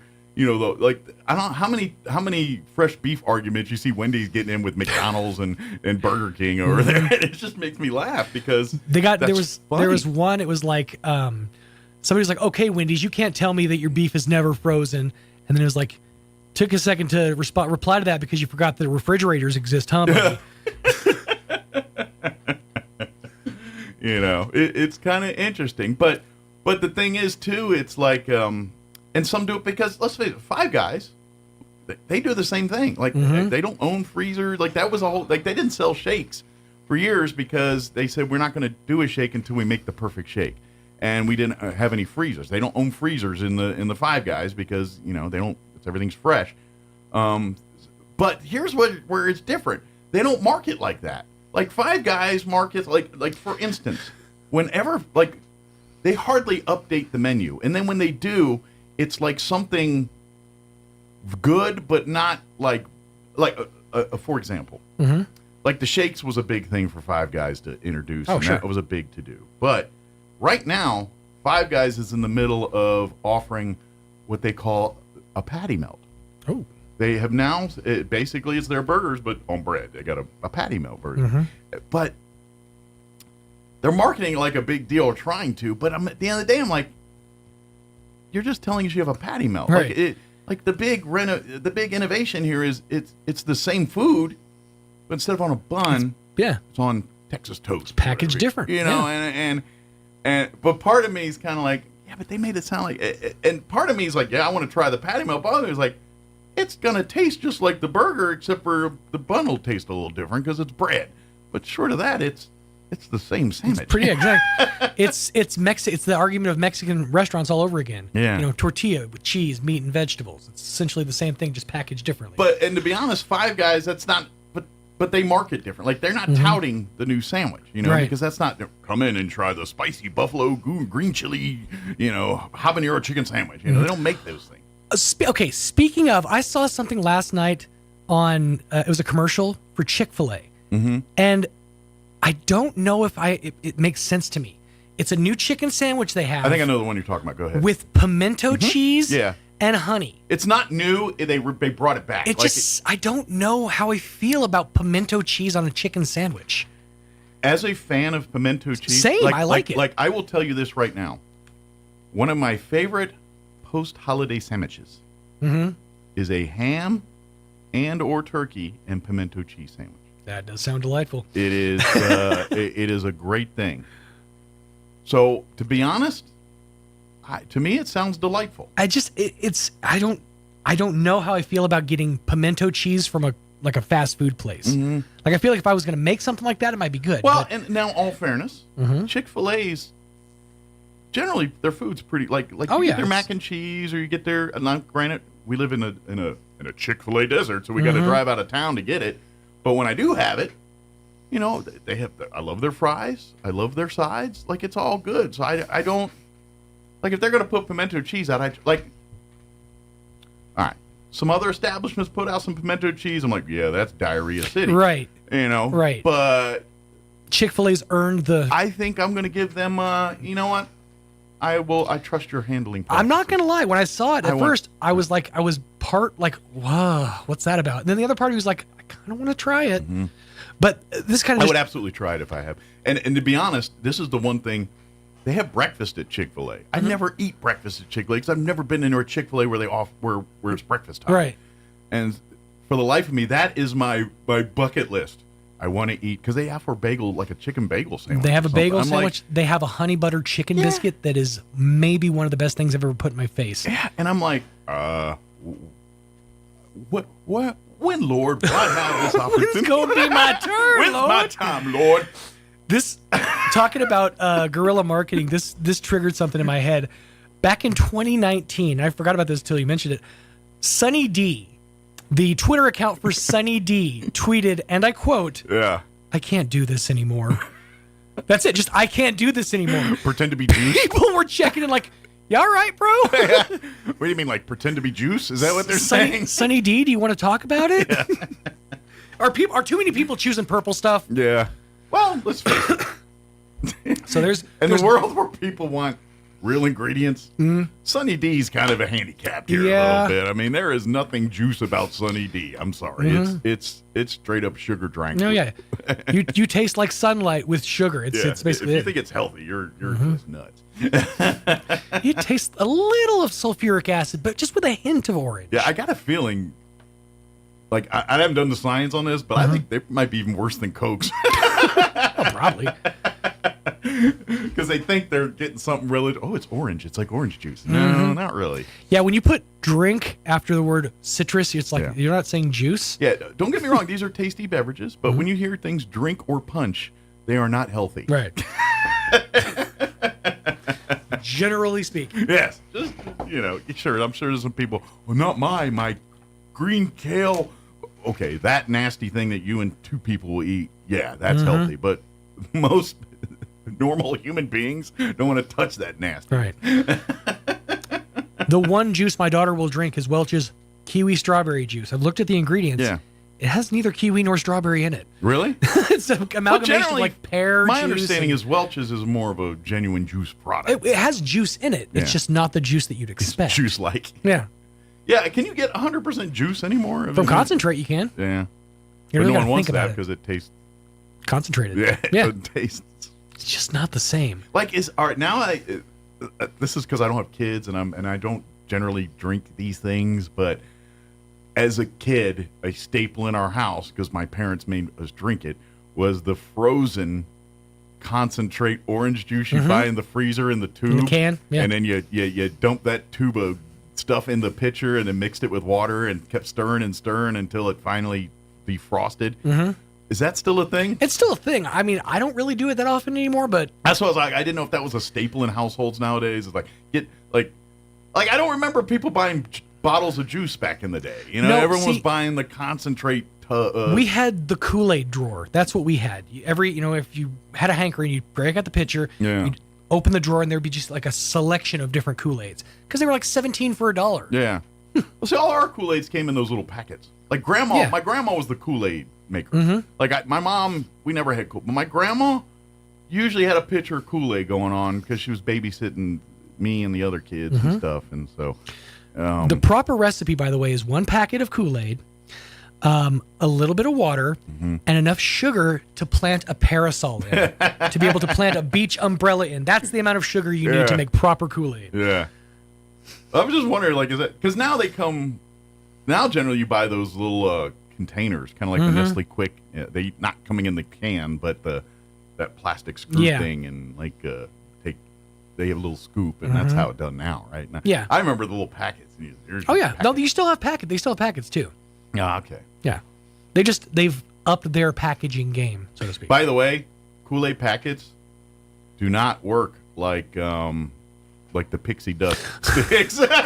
Yeah, there's not, contrary to popular belief, there's not very much sugar in Kool-Aid base mix. Yeah, I learned that one the hard way because I was like, the dipping thing. What are they called? Where you'd like have the little fun stick dip. and you dip it. Fun Yeah, dip. yeah. I tried to fun dip it as a kid and it did not work. It's not the same. They're basically putting the onus on you. They're like, here, we're going to give you the flavor.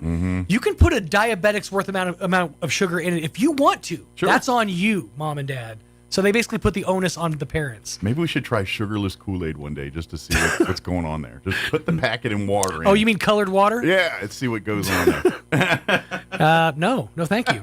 I mean, will it be cherry or blueberry or whatever flavor that we It would be assign adjacent to it, yes. It would vaguely taste of whatever flavor we've assigned to it, yes.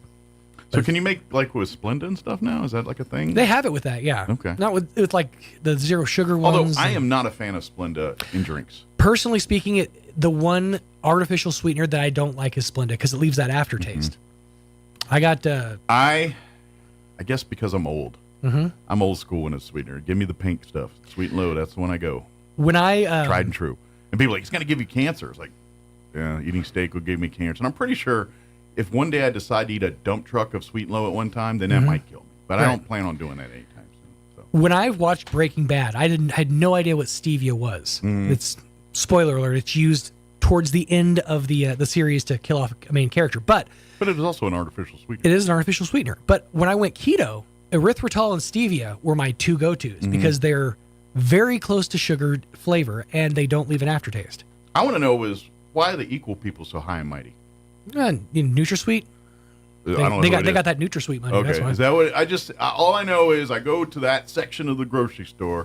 There's your sweet and lows, there's your stevia, there's your Splenda, and there's that equal sitting there 3 times the price as everybody else. Right. Like, what's so big deal? It's in the blue. Why is the blue so much more expensive than the pink or the white And or the green? The argument's kind of moot too because most people, when they talk about the cancer argument or whatever, NutraSweet was the main artificial sweetener they tested. I guess they said, well, we're going to give you the stuff that'll kill you, and we're going to make you pay more for it. There you go. And you'll like it. But I imagine there's these people out there that I only eat equal. I only do equal. If you do anything on the equal, you are destroying society. I know several. My grandma, before she passed, swore by Splenda. That's all she would use. And it's like, even in like baked goods and stuff. And it's like, this is, Grandma, I hate your cake. I think she passed away before the good stuff came out. Right? Just missed it. Just missed it by that. Yeah. It's kind of, I was, speaking of that, I guess our guest is not here. I've been kind of talking. We were supposed to have the folks from Bitter Lake join us, but we don't have them, so we'll just keep going. It's a busy week, I'm sure. We'll just keep going. There you go. 3 people like when we do this, so we'll do this. Exactly. I read the comments. Just giving you what you want. Yeah. But what was I talking about? Artificial sweeteners. Yeah, but there's something I was going to make a point of, and I don't remember what it was. I did get sidetracked on. But yeah, it's funny how I just that one I never got, the blue thing I never got. But I to this day I'm still, and the one I really like and I have a hard time finding it. I've only seen it at Walmart, but I haven't seen it at Walmart. It's a liquid fake sweetener. Okay. And I think it's like a Sweet and Low knockoff, but in liquid form. And it comes in a clear bottle that's almost shaped like a teardrop. Is it agave? No, it's called. No, it's not fancy. It's literally liquid artificial sweetener.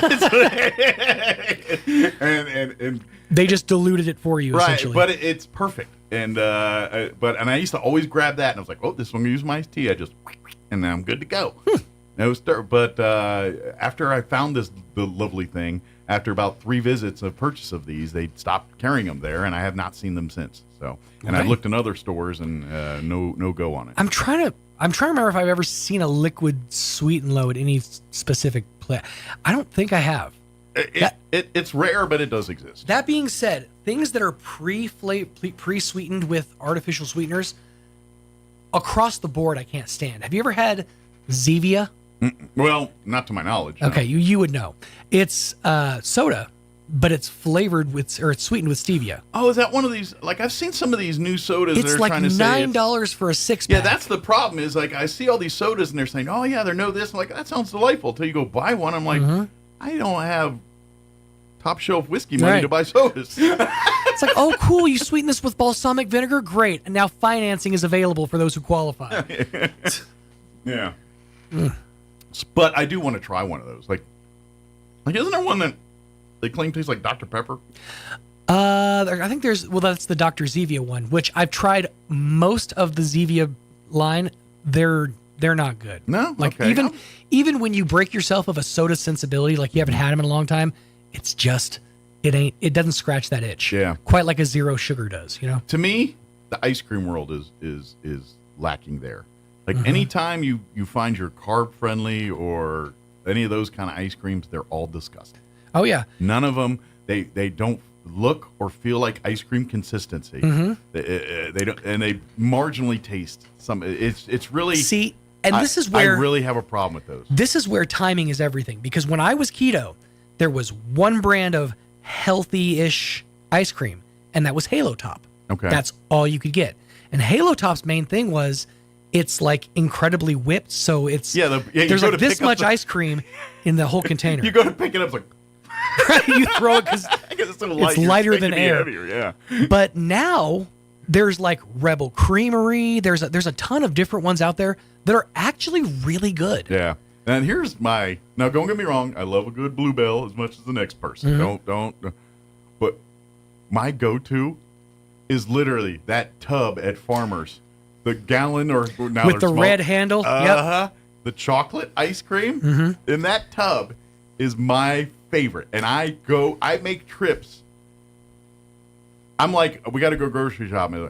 We got to go to Farmer's. Why? Because I got to get my tub of ice cream. It's the only place I can get my tub. And they have other tubs at other places, but it's not the same tub. It's just not the same. It's a different tub. And and to me, and this is why, I'm a huge fan of chocolate soft serve ice cream. That is one of my favorite desserts. Right. I'm a simple man. That's what I like. That ice cream tastes like a hardened version of that soft ice cream to me. And if you play with it in your bowl enough, you turn it back into soft ice cream. You do, yes. You make ice cream soup. And it's delightful. See, what's funny is there's another one of those giant tub ones. It's one of my favorite flavors of ice cream, but I will not ever have it in any other form besides out of that tub. Fudge Ripple. Ooh, yeah. Which is just the vanilla ice cream with the strip of fudge. Oh, I know. I've had it in other forms, and it's just not the same. Yeah, my mother, she had certain things, foods, or certain things are like, this is mama's. Right. That's what mama's. One was her ice cream. Maybe this is why I have such a thing for ice cream, because my mom would get ice cream and then be like, you can have a little bit. But this for mama. And it was always one of 3 flavors. Chocolate chip. Ooh. 4 flavors, I'm sorry. Okay. Chocolate chip, cookies and cream, fudge ripple, or tin roof sundae. Oh, the tin roof. Those were the 4 Nice. she would get on a regular basis. And all 4 have a soft spot in my heart. I'm trying to remember if Tin Roof is Tin Roof the same as Moose Tracks? Little bit. It's a vanilla ice cream, usually with a caramel and chocolate swirl, and then chocolate-covered peanuts in there. That's generally a Tin Roof sundae. Peanuts. My ear just heard you say something completely different. So we're clear. Chocolate-covered peanuts. Yes, peanuts. But, yeah, I mean, that's... And I'm not a huge fan of chunks of stuff in my... Like, Ben & Jerry's usually is a miss for me because... First of all, when you put chocolate chips into a cold thing, they get very hard. They're not as enjoyable to eat. it's the same thing with pretty much anything you put in ice cream. It's going to get harder to chew. Mm-hmm. There's only a couple of Ben and Jerry's flavors that I will rock, like Cherry Garcia and Americone Dream, the one with the waffle cones in it. Yeah, that's a good one. Those are the only two I like that one. I do enjoy. It's one of the Tonight Show ones. It's the chocolate Tonight Show one. I'm not sure if it's Colbert's one or the other one, or the Tonight Dough. Kimmel's. Maybe it's the Kimmel one. No, it's the not Jimmy Kimmel. Jimmy Fallon. That's so it. there's two versions of that, and they don't sell the first one anymore, which was my favorite because it had chocolate covered potato chip pieces in it. That's right. That was delightful, but they changed the formula. Now it's some other ingredient. But I like fish food.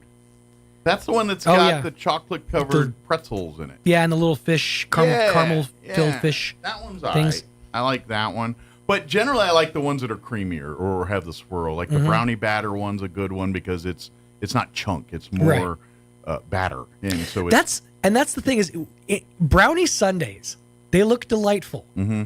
But I have never enjoyed eating a brownie sundae. I like them, but they're so much richer with the brownie in it that it's hard to finish. That's it's it's a consistency thing. Like the ice cream will kind of it's decent, but then that brownie just it doesn't hit quite right. Yeah. Well, and my ultimate favorite, and this is where growing up there was a restaurant that there's only like a very few of them left, and they're none of them out west. They're all out east. It was a restaurant called Friendly's. Okay. I've talked about it. I was going to say Culver's. Yeah, no. Friendly's. Friendly's. And I was a huge fan. And Friendly's are kind of like an IHOP or a Denny's. They serve diner-style food. Sure. Breakfast, lunch, dinner, much like a IHOP or a Denny's would. But they have insane desserts. And people go there just for desserts. And their signature sundae is called the Jim Dandy. Okay. And that's the one that's got like everything in it. Bananas, cherry, nuts. It's a big thing, and it's got... Essentially the Ziggy Piggy from Bill and Ted's. Yeah, it's got like three different... It's got like a chocolate sauce, a caramel sauce. I think there's a strawberry sauce. There's a couple sauces in there. Nuts, the banana, the vanilla ice cream, the whole deal. But then they partnered with Hershey. Okay. So all of their products had Hershey things. So you could get what's called the Reese's Peanut Butter Cup Sundae. Or the Reese's Pieces sundae.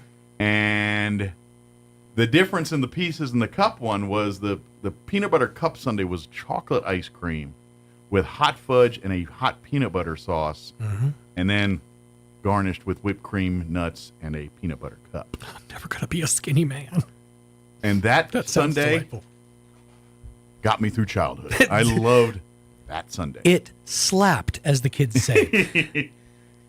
The other one, the Pieces sundae, was actually technically it came in a bigger container, but it was vanilla ice cream with the peanut butter, chocolate sauce, whipped cream nuts, and Reese's Pieces scattered through.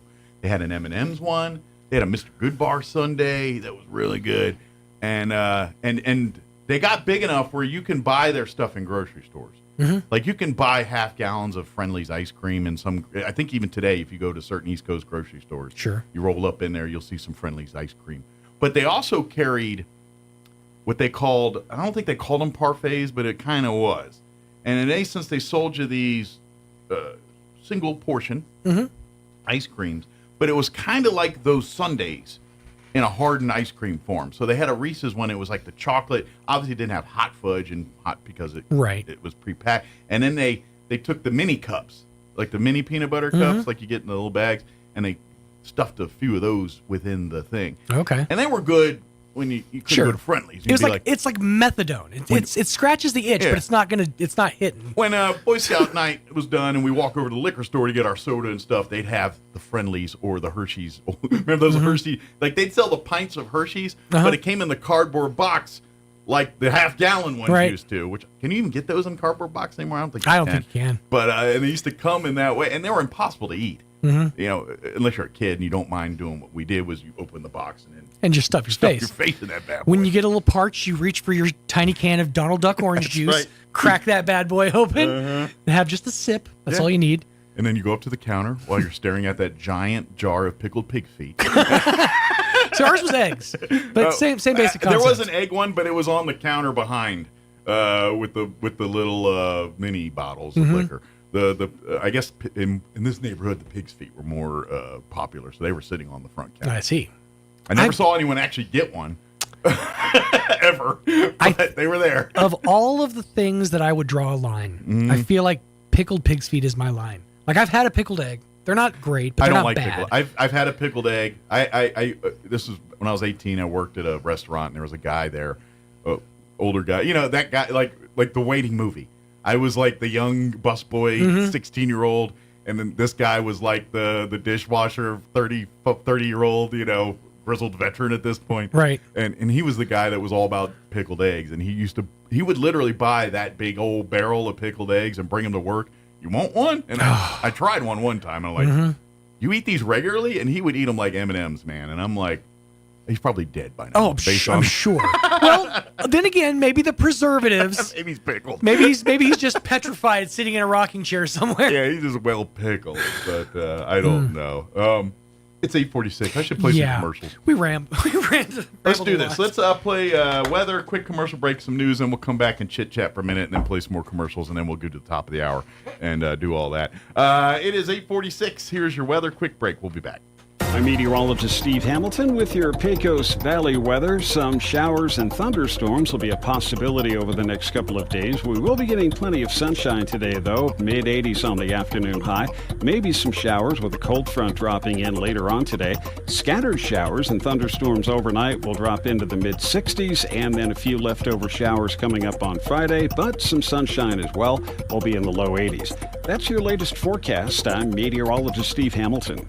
Welcome to the Oil Patch, hosted by Artesia Main Street, located at 519 West Main. Join us Saturday, September 14th at 6 p.m. for a vibrant community gathering featuring local makers and bakers, farmers and growers. Discover fresh produce, handmade crafts, and delicious treats, all while supporting our local economy. And don't miss the fun after dark. Stick around for a free movie on the Derrick Floor lawn. Bring your family, grab a blanket, and enjoy a night under the stars. For more information, visit ArtesiaMainStreet.com or Artesia Main Street on Facebook. The Oil Patch Market, where community comes together. Paid for by Artesia Lodgers Tax.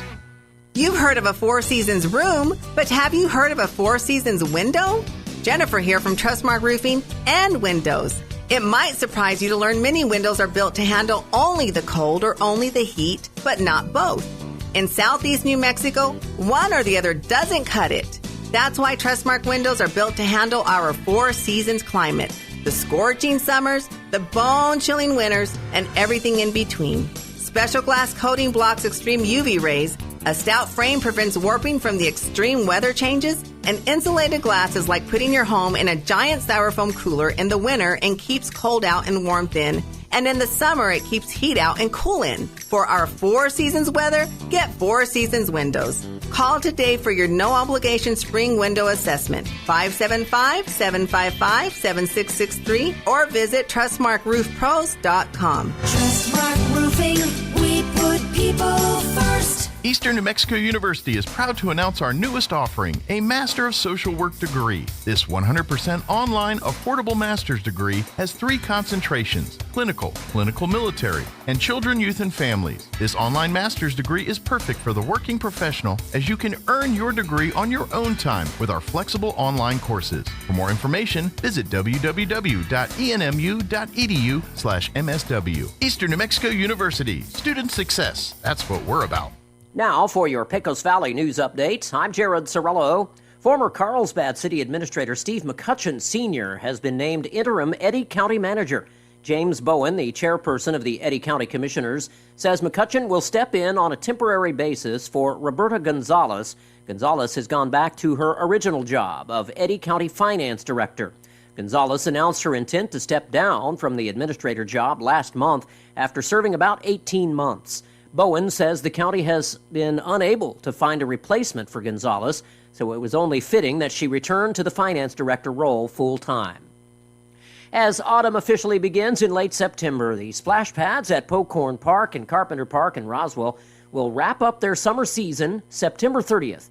The city's 2 splash pads will operate for their final day of the year, that day before closing until next year. The splash pads are open daily from 11 to 7 through September 30th. Meanwhile, the indoor pool at the Roswell Rec and Aquatic Center will continue to offer swimming opportunities. The center's outdoor pool has already closed for the season. I'm Jared Cirillo reporting. It's time for the Chaves County Sports Report. Got some more scores from Tuesday for you. Yesterday, we concentrated on boys soccer. How about in volleyball action? Roswell picks up a big victory on the volleyball court over Artesia, 3-1. The Coyotes are 2-1 on the season. They've got Friday tournament action, looks like, scheduled against Centennial, Rio Rancho, and Santa Teresa. Meanwhile, the Lady Rockets from Goddard have themselves a really tough time against Gadsden, losing by a 3-0 count. That's the season opener for the Goddard volleyball team. Dexter defeats Hagerman volleyball by a score of 3-0. The Lady Demons are 4-1. Lake Arthur's 4-1 after defeating Carrizozo 3-1. And in girls soccer action, big win on Tuesday by Goddard, beating Carlsbad 3-2. The Sports Report brought to you by DSI. Call DSI for all your office technology needs. I'm Eric Butler at Roswell's Talk FM 106.5. All across America, this is the Red Apple Audio Network's Market Report. I'm James Flippin. Coming off Tuesday's big sell-off, the market looked to be in a wait-and-see mode Wednesday, a choppy session overall. It ended with stocks mixed. The Dow closed up 30 points higher. Today's economic data includes a look at the services sector, initial jobless claims, and the ADP employment report, but Wall Street is eagerly anticipating the Friday government jobs report. Yesterday, the so-called yield curve returned to a normal state. The curve had been inverted, with the 10-year rate lower than the 2-year yield. And that's a common recession signal, but the curve is no longer inverted. The U.S. trade deficit widened to $78.8 billion in July. That's the largest such figure in 2 years. July's job openings hit a 3.5-year low. U.S. factory orders rose in July after 2 months of declines. And the Fed's Beige Book, or Summary of Economic Activity, shows flat or declining economic activity. Company-specific news, NVIDIA sold off yet again yesterday after taking a dip on Tuesday. This coming as Bloomberg reports the U.S. Justice Department has sent subpoenas to the chip maker. And that's the Market Report. I'm James Flippin. This is the Red Apple Audio Network's Market Report.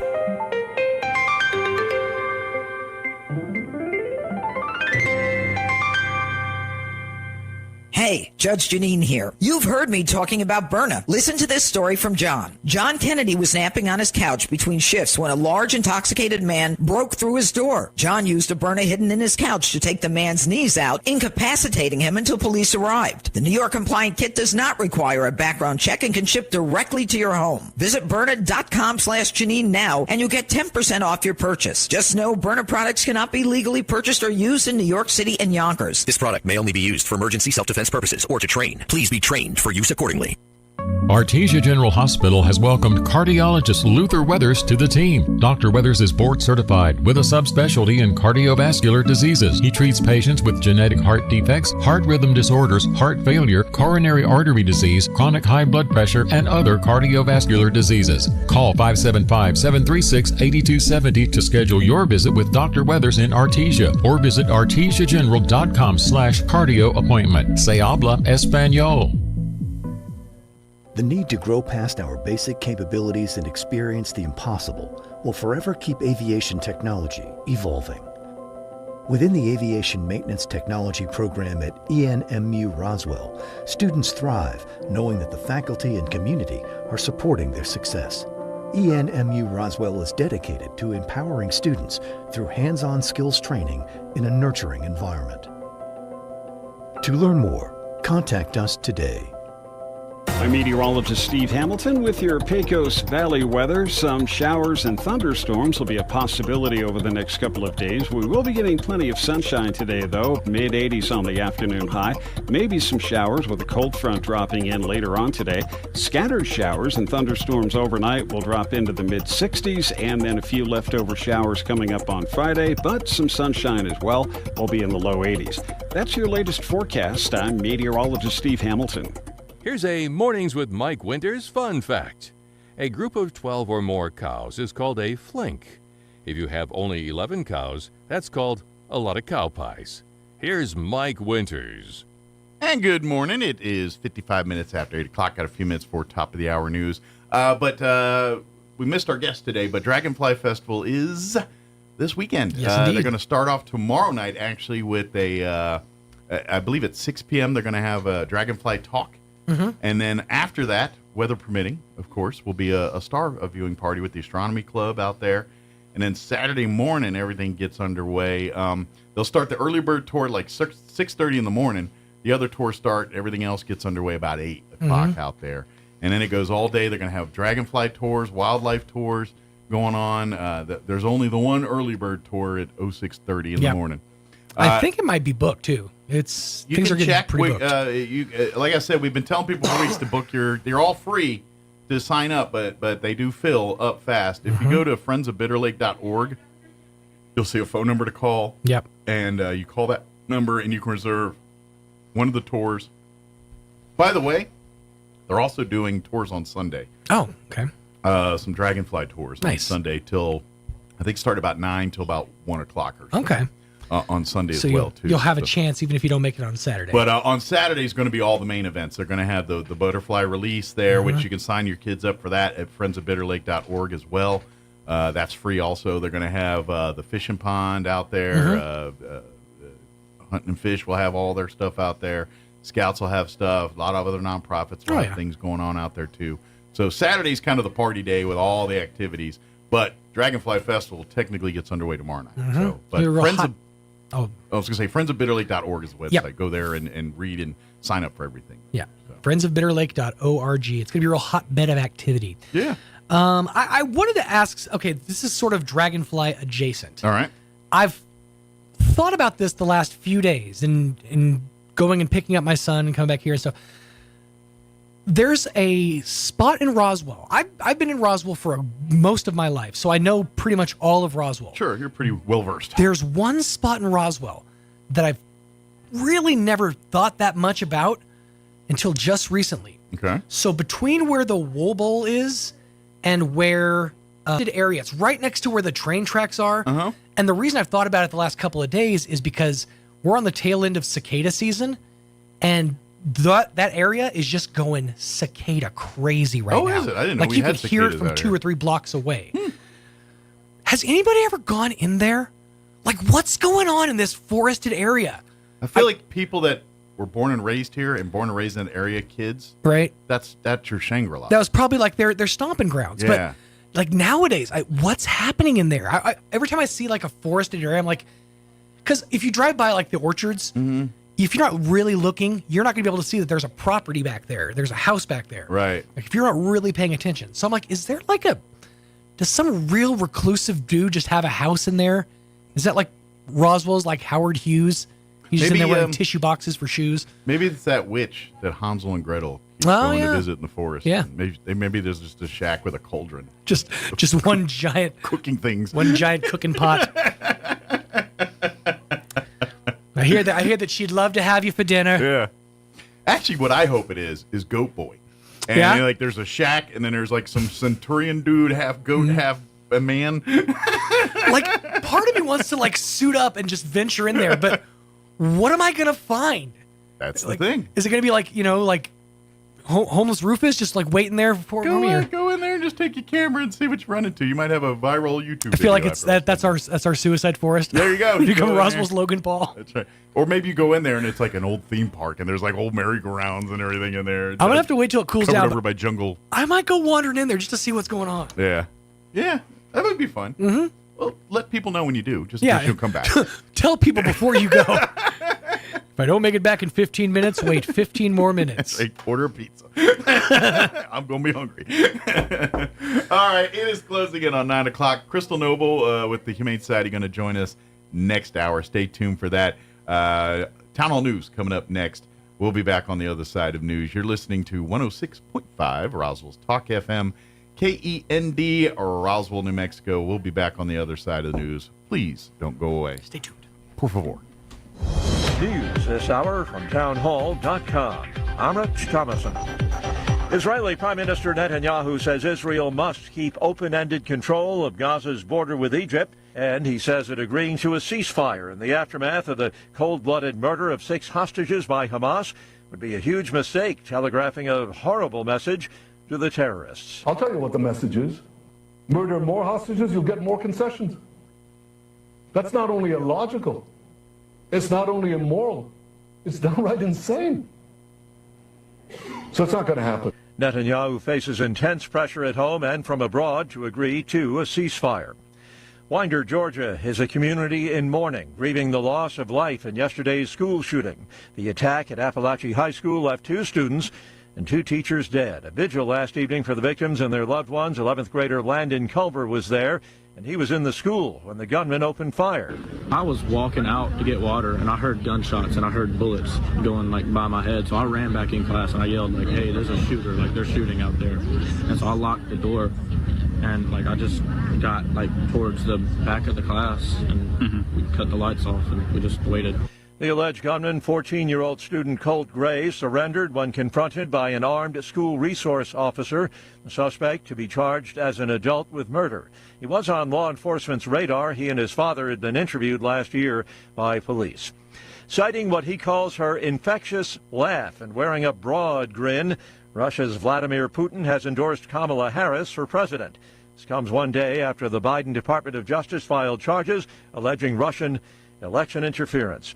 $20 billion deal pending in the telecom industry. Verizon wants to buy Frontier Communications. Watching Wall Street, the Dow down 187. The NASDAQ is up 51 points.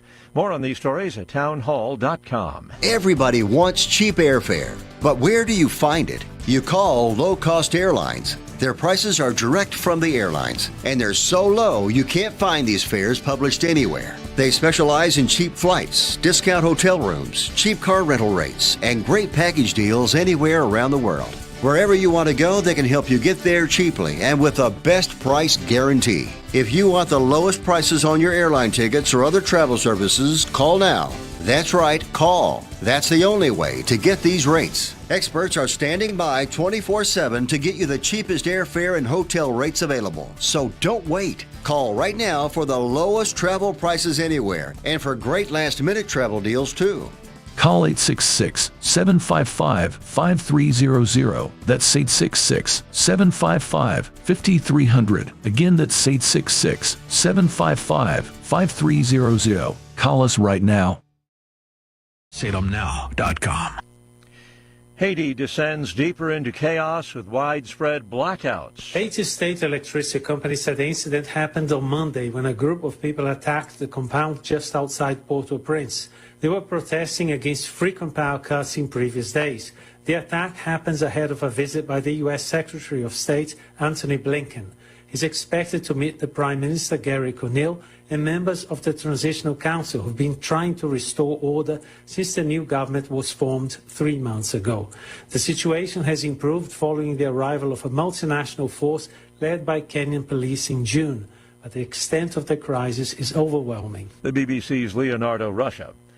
In the UK, the bosses of water companies that pollute waterways could go to prison under a new law aimed at cleaning up Britain's sewage-clogged rivers, lakes, and beaches. A bill to that effect has been introduced in Parliament. News and analysis at townhall.com.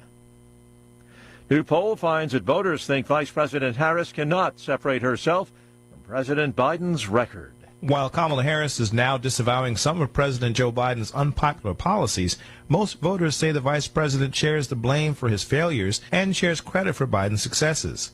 The latest Rasmussen Report's national telephone and online survey finds that 32% of likely U.S. voters say Harris deserves a lot of blame for the failure of Biden's policies, while 23% see her as deserving some of the blame. 25% thinks that Harris doesn't deserve much of the blame for Biden's failures, and 15% believe she deserves none at all. The survey of 1,134 U.S. likely voters was conducted on August 28th through the 29th and September 4th of 2024 by Rasmussen Reports. I'm Bernie Bennett reporting. The Trump-Harris debate is on for next Tuesday night at 9 Eastern on ABC. The showdown to take place in Philadelphia. More on these stories at townhall.com.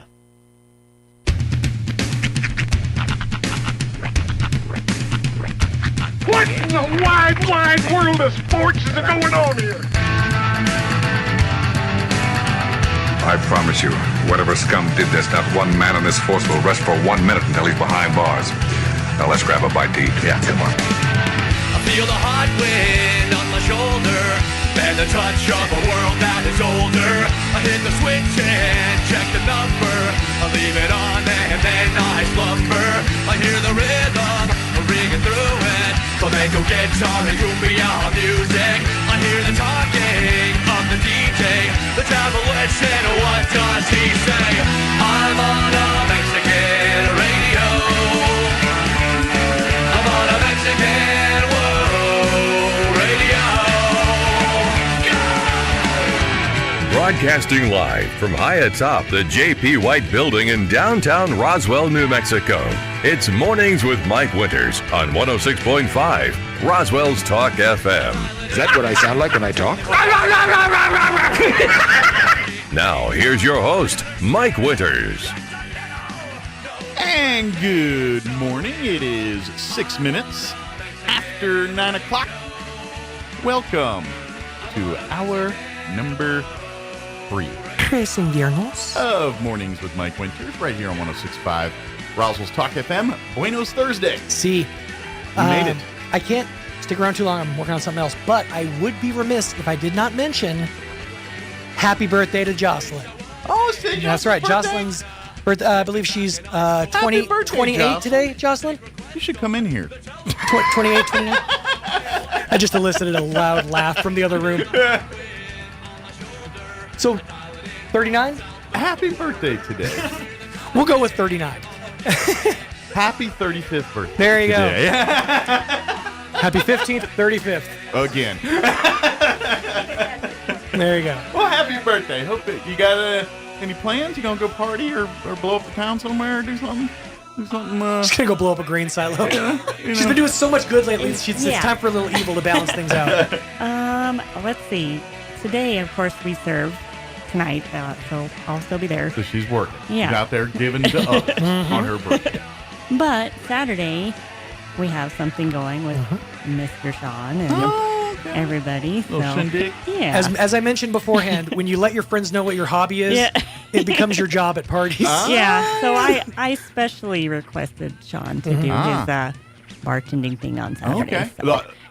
So what does the birthday girl request as a cocktail? Now, can I? Because I know from the last time that she told me she's a whiskey girl. Okay. So you enjoy a little bit of more of a heavier drink. Yes. So I got some whiskey or some bourbon. I got some scotch. Oh, there you go. Maybe some mix-ins. Do like a sour or like an old fashioned, maybe a Do you Negroni. like fruit, or do you like the whiskey taste? I like the whiskey taste. Okay. I'll do a fruity drink once in a while, but I'm more. I didn't know if you wanted more like whiskey. I don't know. They come up with these names. You know, party in my pants. You want one? I have a little. I have a little added trick that we can, because whiskey, there's not a whole lot you can do with bourbon or whiskey, but I have a smoker. I've got it. It's a little thing that you put wood chips in, and you can hit it with a torch, and it imbues smoke flavoring into your whiskey. Nice. Yeah. He also barbecues that way. He smokes one bite at a time. Hey, this bite will be ready about 8 hours. Let me tell you what, best bite you're gonna have. But don't go away. 8 hours behind that, another bite coming. Now, the last time we tried to do this bartending thing, it didn't go too well because nobody was drinking. So that's the problem. So now you've invited designated drinkers. Yes, that's why it's being done at my house, so I don't have to leave. Nice. Well, that's just smart. Yeah, exactly. But yeah, last time I brought enough liquor to stock a cheers. See, when you're 35, that's you playing smart like that. We'll just keep going with 35. I could have opened up a sports bar with what I brought last time. I'm gonna be a little lighter in my scale back selection. this time? Yeah. See, now you're gonna run out. You're gonna go the other way. Yeah. You're gonna be like, man, I should have brought my accoutrement. Well, I got a few tricks up my sleeve. We'll bring a couple things. Oh man, he goes, now this one it shoots fireworks. I forgot to bring my rum waterfall. Hold on. You know, I have one of those. I do have that. It's like the Golden Corral of bars over here.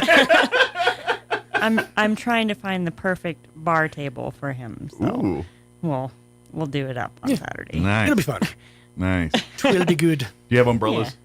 I don't, but I think that after the last party that Misty does, so I think we're good on. You need umbrellas. If you're going to be a bartender, Let me you tell don't you have what, little umbrellas. nothing goes with a highball like a paper umbrella. I think you should put an umbrella in every drink. I don't care what it is. Yeah, it doesn't matter. It doesn't You matter. put it in a whiskey. I do. Well, I have a whiskey kit that I got for my birthday, which has the cubes, the balls, the ice ball maker, and all that. To make the perfectly round. Yep, the spheres. Yeah. Do you use the whole perfect water so that you get the proper clearness in your ice? It's ball? really hard to get a clear sphere. Like it's not even the water. It's how you position it and how you freeze it. Because the sediment rises. Water, will it do it? Even if you use bottled water, because the white stuff, the sediment rises to the top, so you have to be able to clear that layer out and still have your clarity underneath. It's sediment. There's a whole science behind it. It really is. But I also want one of those cool glasses with like the raised middle, so you can take your sphere of ice and spin it when you drop it in. Get all fancy with it. Yeah, he likes to do. He's like Tom Cruise in Cocktail. Yes, that's the main reason. It's all about the what is the word? The prestige. Have you watched that movie for inspiration? I have not. Have you not seen Cocktail? Cocktail. I think you meant the Prestige. Oh no, Prestige. That has nothing to do with drinking. I've seen Cocktail. I've seen Cocktail. It is a terrible movie. Yeah, but if you want to learn bartending, that's going to be your. No. That's if you want to learn bottle flinging. Yes. That's more. That's way more theatrical. You're talking about spinning balls of ice and things. What's the difference? A little prestige is fine. You don't do nothing little. Go big. I'm handing them a sandwich. I'm not taking them to the buffet. I want you to spin $100 bottle of whiskey around and break it. That's what I want you to do. That party is over way too soon. Do you have any idea? How hard it is to keep a bottle of Maker's Mark spinning on your fingertips? So, do you have the little nipple things to put on the bottle so you can get a proper pour? Oh yeah, the little whatever they call those pour deals. You know spouts. There we go. We'll go with spouts. You don't go with the proper way. I do. Check him out. Oh yeah. I got the bar. See, what's funny is all my friends have now, like, the go-to gift for me is getting me a bar set. So I have like 3 of the cocktail, like the 2-cup cocktail shakers. He's got everything but a bar. He's got all the equipment. He just doesn't have an actual bar. I have one of the ones with the clear glass, so you can actually see what you're shaking. I got the whole shebang bang. That's right. Well, I've watched enough Bar Rescue to know that you never mix in the glass that you're serving in. It depends. If you're like mixing like a Not stir according drink, to Bar Rescue. let me answer that question. If you're mixing like a stir drink, you have a mixer glass, which is that's a separate usually a mixer glass, but your actual final product is which in a then you different strain glass. into a glass, especially if you're serving it neat. Yeah. You want to, you strain the iced liquid into the cup. So do you smile and do the whole when you shake and all that, like you teach bartenders? Do you look around the room? You got to do the whole drink? shake up, shake down, shake up. Yeah. Yeah, because it's not shaking. It's this way and this way, right? Mm-hmm. But you're looking more to make a. There's gonna be some memes on this one. Yeah, Hold on. My approach, I've seen a couple of bartenders do this. It's up, down, up, down. There's a technique to it. It's one of these where it actually mixes it upwards and sideways. Yeah, I'm sure if you do it for thousands of hours, you probably got it down pretty good. It's like muscle memory. But there's a whole science to it too, because like if you don't put ice in your shaker, it won't seal. The reason it seals is because the ice constricts and creates a vacuum. That's what seals your shaker. Look at you with a big science So brain. if you've ever tried to shake like a drink without ice, the thing will just pop open. Now I'm going to try it. It's dangerous because if you're making like a dangerous, it's a like a bartending whiskey injury. sour, for example, you have to dry shake it first to emulsify the egg. Check this guy out, man. And then you put ice in, and then you shake it again. Wow. Yeah, I've put my time in. He's really studied it. What to say? He's. No, I had to stop doing those posts because my friends all think I have a problem. I was about to say, are you moonlighting at a bar somewhere? I don't know about. I laughed because it's like tonight's drink. Yeah. I was like, oh, that looks good. Too many posts of me all by myself on my couch holding up a cocktail lent itself to. He might have a problem. He is by himself drinking. Is he in underwear in this picture? Yeah. Yes, mostly. Well, in all fairness, if you're more alcoholic, you wouldn't put that much effort into your drink. That's true. You just He'd just be like, "Where's the NyQuil?" Yeah, who's mixing? Who's got time to mix? Yeah. That's right. Yeah. Well, good. That sounds like fun. Yeah, we'll report back next week. The family-friendly parts, of course. I have a very old bottle of scotch. Yeah? Old bottle of scotch with a full handle. Oh, wow. That much is out of it because I don't like it. Like, is it like a reserve bottle or like it was barrel aged? Like, why have you just had it for a long time? It was a gift. Okay. Does it come with a story? Like a lot of times you get these expensive whiskeys. Said, I thought you would like this. Yeah. Well, like so that's a lot of times these whiskeys. Like the higher the price, they got to give you a story with because it. it's casket aged in 34-year-old bourbon barrels that they then took into space. Yeah. No, this was, hey, I saw this, thought you would like it. Like I'm one, I'm the tequila girl. one of those whiskeys, their whole deal is they basically put the whiskey in oak barrels and then put it on a boat and sail it around the ocean to get salt air or some nonsense. Yep. I'm like, this is, I mean, I get it. You're trying to make, but I'm like, who's the idiot who thought of that? Like, I mean, put that barrel on my boat and we're going to drive it around the ocean for a year and then we'll see what it comes back like, you know? I mean, the marketing departments, they're the ones. I mean, everyone's trying to think of a gimmick and it's like, all right, well, mine, I went to the Sherwood Forest and I carved the barrels out of these special trees made by elfins. And and then I hiked the wood to the Himalayas so it could age in the mountain air. It's a very like bougie thing to do as like a whiskey drinker. Yeah. But even like the cheap ones, like Jim Beam, they do the whole Angel's cut and the Devil's cut. Oh yeah. Like the bourbon that's left over in the wood is called the Devil's cut. I want to see a bottom shelf liquor, and then we got to get our hour going because we got a guest who's sitting here colluding with us. She's fine. She's fine. Barely. But she goes, your name's on this poster. I'm like, yeah, barely. I want to see. Okay. I want to see a whiskey, bottom shelf whiskey, with that story, but telling like, yeah, we got this plant in this room with these dried up. The walls are. Let's face it, the health department might close this place down. This was aged, aged in a plastic container in, I'll be honest with you, just the right amount of time it takes to ferment whiskey. It was aged in my roach-infested basement where there might be other hairy varmints that live down there. They like to, oh, by the way, the termites ate half the barrel. There's a real good chance this could just be wood-flavored water. Yeah. And I'm pretty sure the cat peed in this barrel about... Oh, my God. Well, that's the added notes. That's the notes that you're getting. Get the notes of ammonia? That's what that is. All right, Crystal's patiently waiting. Let's get the hour going. Let's do this. It's 9:18. Let's get you up to date with weather, take a quick break, and then Crystal Noble will join us from the Humane Society on the other side. Don't go away. I'm meteorologist Steve Hamilton with your Pecos Valley weather. Some showers and thunderstorms will be a possibility over the next couple of days. We will be getting plenty of sunshine today, though. Mid-80s on the afternoon high. Maybe some showers with a cold front dropping in later on today.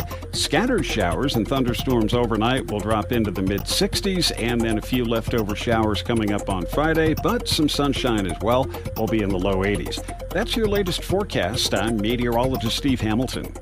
Hey there, Chief Detective at Trustmark Roofing and Windows. If you think you need a new roof or windows, you should know that Trustmark specializes in just the facts. We investigate your roofs or windows issues, document our research in a thorough case file, then present you with hard evidence of our findings. Witnesses in the southeastern New Mexico area can corroborate Trustmark's just the facts approach. A local customer said, of all the bids we received, Trustmark Roofing was the most detailed and explanatory. And another witness said, I received bids from 3 top-rated roofers and Trustmark was the most thorough and forthright. Get the roofer who specializes in just the facts. Dial 575-755-7663 or visit TrustmarkRoofingLLC.com today.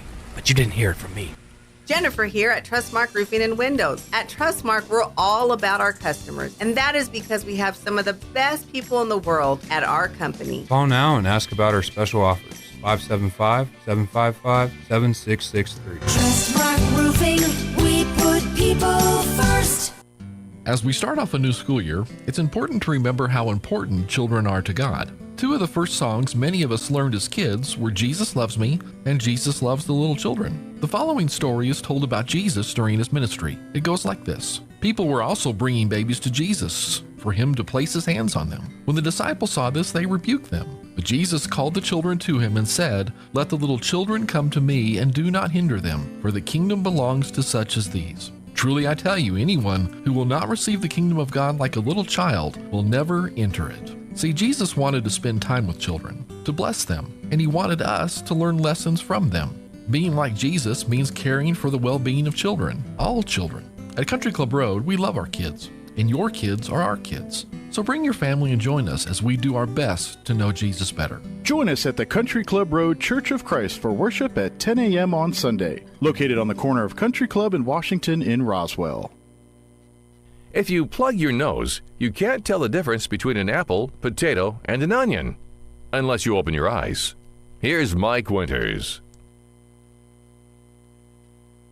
And good morning. It is 21 minutes after 9 o'clock, and joining us now officially in studio, Crystal Noble with the Roswell Humane Society back with us. Good morning. Good morning. Well, of course, we got pets available for adoption and all that, but we want to kind of start off by talking about the big fundraising event. Yes. That's going to be happening here in just a few short weeks. Let me get the date. I always get the date wrong. September 20th. Yes. At the Liberty. Come out for a night of stand-up comedy. Food, drinks, fun, everything else, silent auction, everything. It's a big night of laughs, and all the proceeds for the night are going back to the Humane Society to help cover costs and expenses there at the Humane. Yes. We have door prizes. Mm-hmm. We have silent auction items.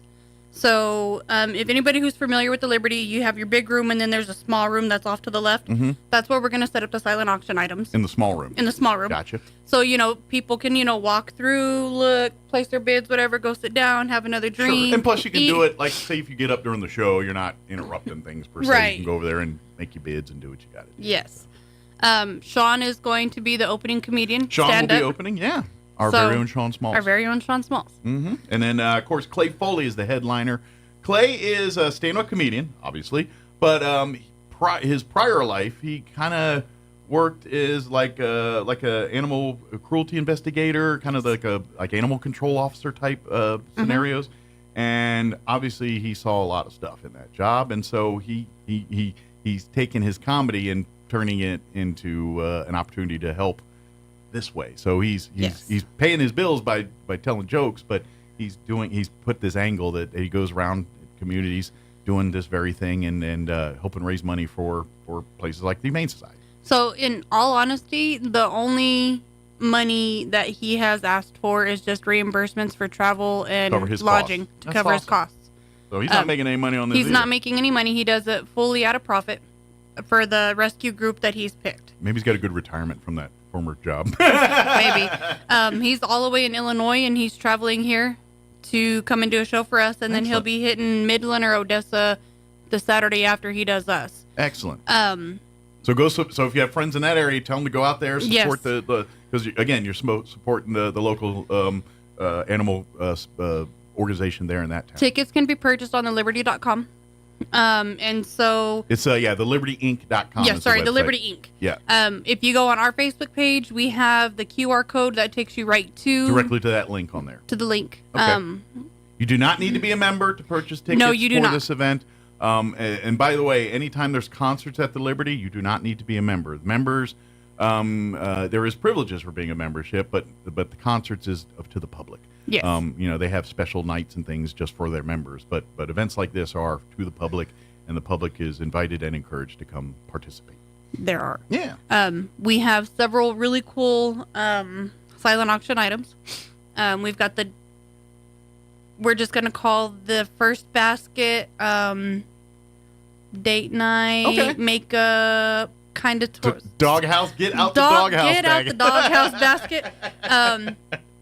We've got 2 really beautiful champagne glasses, a bottle of champagne, a beautiful earring and necklace set from Bullock's. Okay. There's going to be a gift card in there for Cattle Barons, some other little items that are going to go in there. Then we have a red wine and a white wine basket that have glasses to go with it. There'll be crackers, gift cards to go pick up cheese. So you can take the date when you take the date home later. You can. For a nice romantic evening. Also a $200 gift card to Martin's Jewelers for any item in their store or custom jewelry. For future doghouse getting out of. Or if you're going to do like a proposal. Sure, yeah. You want to go big here and do a whole and theme also thing? in the out the doghouse basket is a gift card to House of Flowers, so you can go pick up flowers. Sure. We have the man can, which is a really cool ammo can from Hangar 209. Which in and of itself is useful because as a person in the military, I've dealt with a lot of ammo cans, and they're great for everything. You can just, you could put your cereal in that thing. It's awesome. I laughed because when I went to go get it, he goes, "Well, what are you going to use it for?" I was like, "Silent auction item." He goes, "I use it as a lunchbox." Yeah, well, I was like, "Okay." The ammo can is the most because they're tough as nails. They are. They're sealed, so you can put anything in there and nothing get in there. And they're just delightful. That's our new margarita mixer. Shake, shake, That's shake. right. A GI margarita. There we go. We have some tools from Ace Hardware, Tractor Supply. We got a really cool Leatherman from Roswell Livestock. Excellent. There's Killshot gift card, Texas Anybody that's owned a Roadhouse gift Leatherman, card. there's 1,000 uses for a Leatherman. Mhm. Because when I was in Scouts, that was kind of my tool. I kept. I had a full-on regular pocket knife but the Leatherman was always on me because it had the knife blade, the pliers, Yep. the screwdrivers, and 17 So other we've things. called that the man can. Yes. Just because, that's going to be more so who look at it. But by all means, ladies, do not be hindered from bidding. Oh, no, because I have my own tool set. I'm about to say, I'm sure you can find lots of uses for an ammo can and many of the tools and things that are going to be accompanying the man package. And then we've Don't got call it that either. That's a bad man.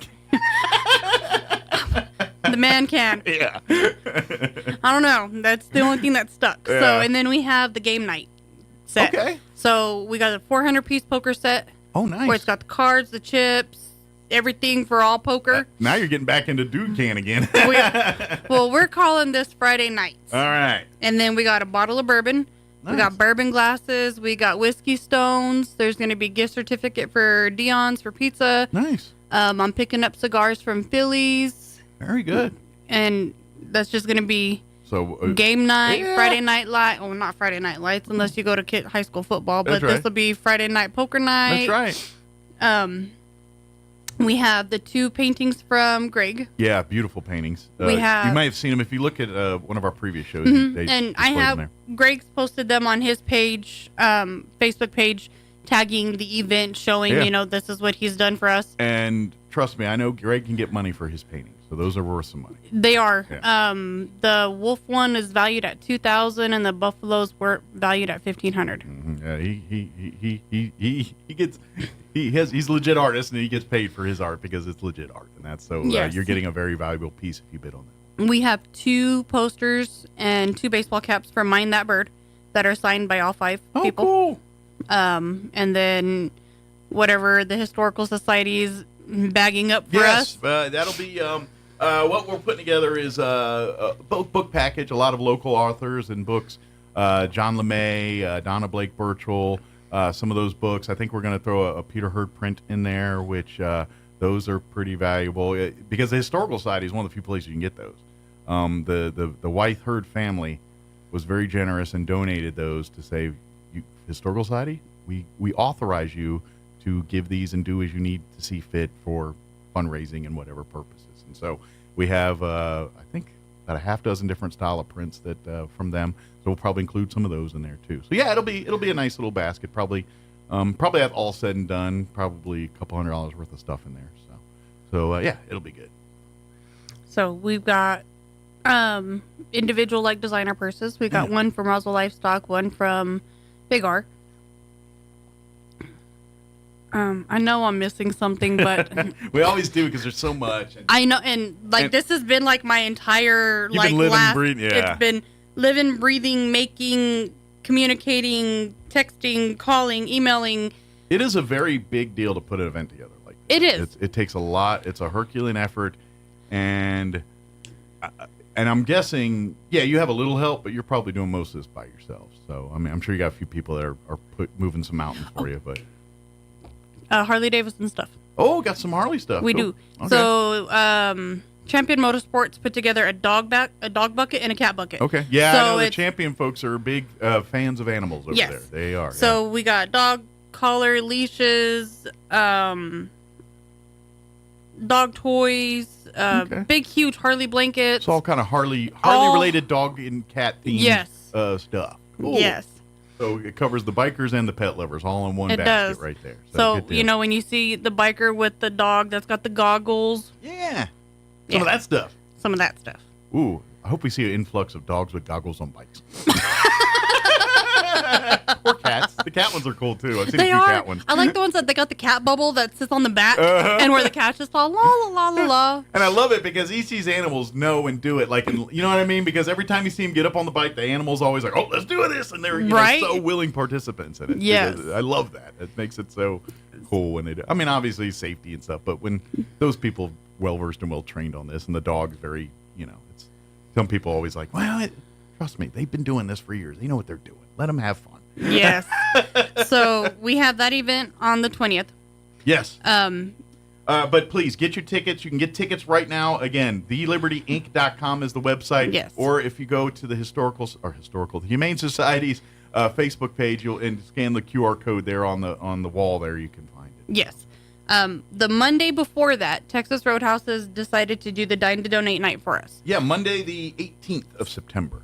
16th. Which is 16th, I'm sorry. Which is, no, that's not a Monday. I got the Monday right. You did. So next Monday, basically. Yes. So we have the flyer.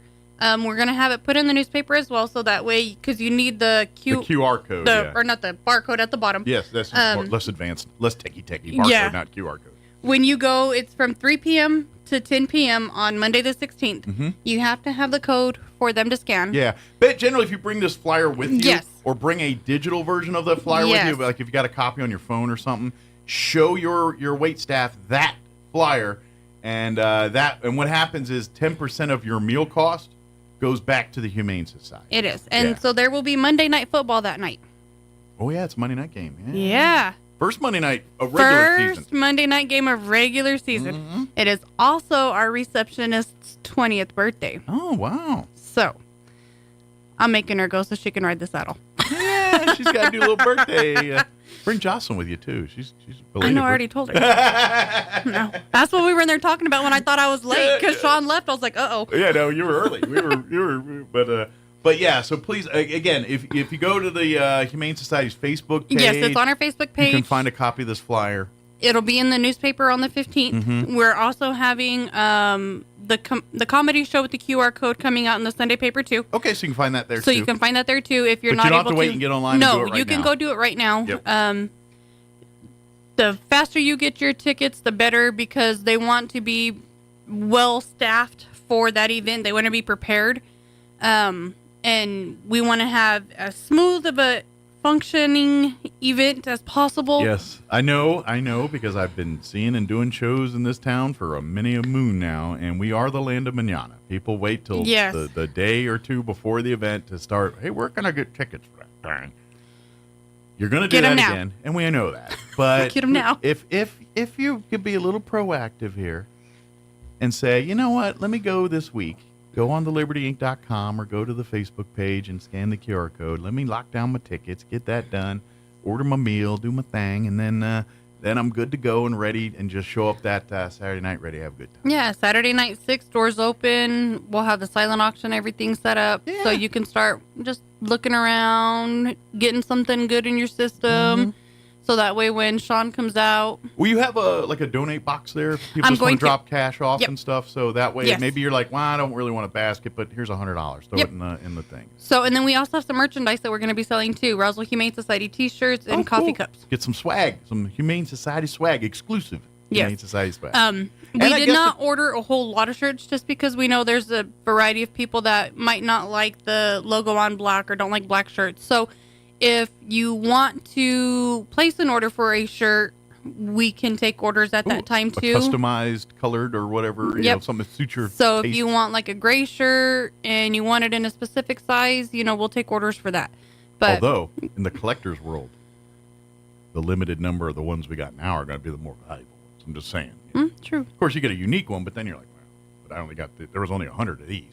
But anyway. But yeah, please do. And again, that's supporting the Humane Society. And great, you're a walking advertisement too, because that's something too, is when we see people wearing your shirts, like, oh, they got a Humane Society. Tell me more about. That's how people learn about things. They see somebody walk around with a t-shirt about it sometimes. That I'm sure you've had a few people adopt just because somebody saw something somewhere on something, and said, I heard about you guys because I saw this guy had a t-shirt, or they walked into Petco and saw an animal sitting there or something. That's what happens. So word of mouth is the best best form of advertisement is word of mouth. Yeah.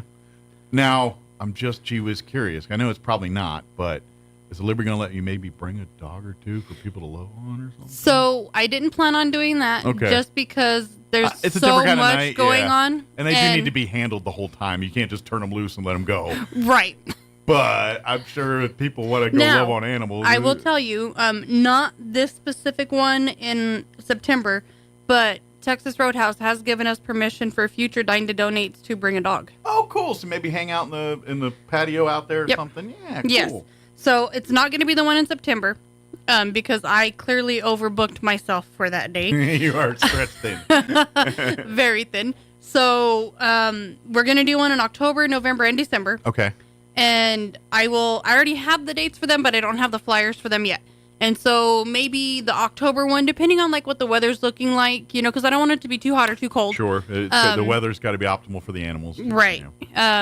Take a dog, hang out outside, on the patio. Sure. People walk in and out. But we will have a table set up there with the donation can too. So if you want to contribute extra while you're there eating. I just got this image of so many pieces of meat just might accidentally fall off tables. Yeah. Well, I was laughing because Amber, she goes, yeah, if you guys want to bring a dog, and I go, are you going to cook them steak for dinner? And she just looked at me. She goes, we can. I was like, okay, that was answered way too quick. I was like, oh, this beef tip just fell off the table. What happened? I don't know. Clean up on table 45. Can you bring the pooch over? That's right. Hey, you got free cleanup that night. Right? Yes. So in the future ones, yes, I will be taking pets. And that way it does help encourage people to see exactly what we do on a daily basis. Mm-hmm. And they understand, the care that goes into them. Absolutely. Yeah. Yeah. And this is something we want to, pets are an amazing thing to have in your homes and family. We love and I want you to do that. But we do want to remind people the Humane Society is in existence because at the end of the day, people aren't responsible pet owners. And that's the whole reason the Humane Society is here is because animals, for whatever reason, aren't in a home. And we would love to have everybody have a pet. But if you are not prepared to properly raise and take care of said pet, then you have no business owning a pet. It's no different than children. Right. If you're not ready to have kids, you probably shouldn't have kids. And when you do have kids, you're like, uh-oh, now I got all these things. Well, animals are the exact same way. That dog comes into your family or that cat comes into your family, your medical expenses, the feeding, the care, all that, you're going to see a marginal increase in your expenses now because of that.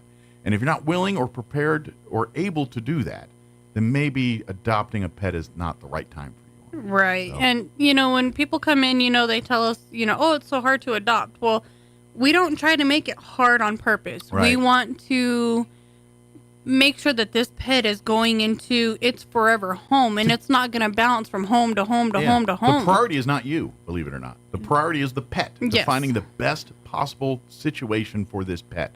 And if you can't meet these bare minimum needs, then maybe you're not the best situation for this pet. That's what they're saying. It's nothing against, you know what? You don't have a fenced in yard. Maybe you can manage it and stuff. But what we're saying is, because if we allow people without fenced-in yards to do this, guess there's what? going to be more dogs running loose. They're coming right back here because they're going to wander. They're going to leave. Even the best kept eye on a dog gets out from time to time. Every one of you. You could have built Fort Knox in your backyard. That dog still found a way to get out. Yep. It happens. But if you're not prepared to deal with that, then you should not be owning a pet. That's just what they're saying. And so if you don't have a fenced-in yard, or if you live in an apartment and you've got a 60-pound or 80-pound dog, maybe a 2-bedroom apartment is not the best place for your 80-pound dog. No. And we always tell people, certain breeds don't do well in apartments to begin with. Yeah. But then you have some of your smaller breeds that are just extremely active as some of your working breed dogs, and they don't do good in apartments either. Sure. So it's more along the personality of the dog and how they function as to whether they would do well in an apartment. Sure. And you guys do talk on certain cases. Like maybe you have an apartment, but you've got a little patio area that's fenced off. Okay, maybe you can adopt a Chihuahua or something smaller. Yes. We're not going to put a German Shepherd in there, but maybe something where they can go out, go to the bathroom, come back in, and technically you don't really have to be a part of that equation. Then we'll consider that. Right. But short of it, that's what it's all about. And you know what? If you live in an apartment, I invite you to check out the cats. The cats are very cool. They are indoors. They're going to stay indoors. They don't need to go outside because you have litter boxes. And if you, now, granted, it's a responsibility. You got to feed them, clean them, take them to the vets, do all that, make them a part of your family, just like dogs. But as far as maintenance goes, they're pretty independent animals. You don't have to constantly upkeep after them like a dog per se. And so maybe, I know people are like, I love cats. Trust me, I grew up with dogs. I was that guy. I'm a dog lover. And then I met my wife and I got cats, and dang it, I love cats, dude. He's a man of many loves. Exactly. And, now, all fairness, I've always been an animal guy. I don't care if it's a monkey or a squirrel. I'm like, oh, come here. I keep telling John I want to get a hippo. And he just looks at me. He's like, no, they kill men. And I'm like, exactly. As long as they're your hippo, that's the thing. It's like, right. I get it as a baby. Yeah. I raise it. It sees me. I feed it. I love it. I boop its snoot. Yeah. I brush its teeth. Yeah. Have you ever seen the videos of the hippo dentists? The hippo dentists? I've never watched those, but I've watched like you ever watch I think Animal Planet has. Yes. It's called The Zoo. Yes. And I think like they got one in San Diego. I think there's one for the Bronx, but I've seen like when they work with the hippos on that and what they do. Yeah. So this is completely off the subject, but there's a zoo, and this person is jobs only to brush the tusks and teeth of the hippo. Big old brush, and it's la la la. It's a job, though. I mean, and that's then the work. You feed them a pumpkin afterwards. Oh, nice. Yeah, you get to play with them too. Sure, and I'm sure when they know, they see, oh, there's the pumpkin guy. That's the pumpkin guy. Yeah. The hippo doesn't look as a teeth cleaning guy. Nope. They're like the pumpkin guy. So, that's a dream job. Yeah, playing with hippos. I can see that. That would be a lot of fun. You go. Well, to be honest. Yeah, I think of that and I'm like, what a stress-free job. Because really all day you're just hanging out with hippos and stuff. And, what are you doing?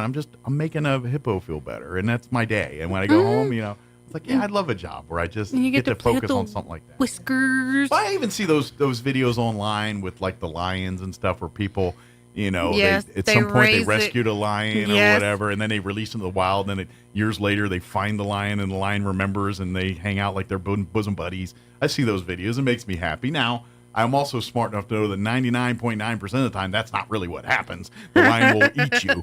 But I do appreciate those moments. The lion says, here, human. Oh, you're cute. Man, you look delicious. Yeah. What's that clone today? Yeah. Oh, crap. So, but yeah, to me, I do the same thing. Like, I wish I could hug a lion like that. I want to hug a hippo. Yeah. And I want to swim with great white sharks and boop their snooze. Yeah. I really was upset it was because we were supposed to swim with dolphins on our cruise, but Kim had a little thing, and so because she fell, and it was like, so we didn't get to go on that thing. There was a whole story. I told it back then where it was raining that day, and we were getting off the cruise ship, and they didn't put the slip mat, and my wife was going down that ramp, and boy howdy, bam. And so that ended our excursion that day. I don't need any extra helping to. Yeah.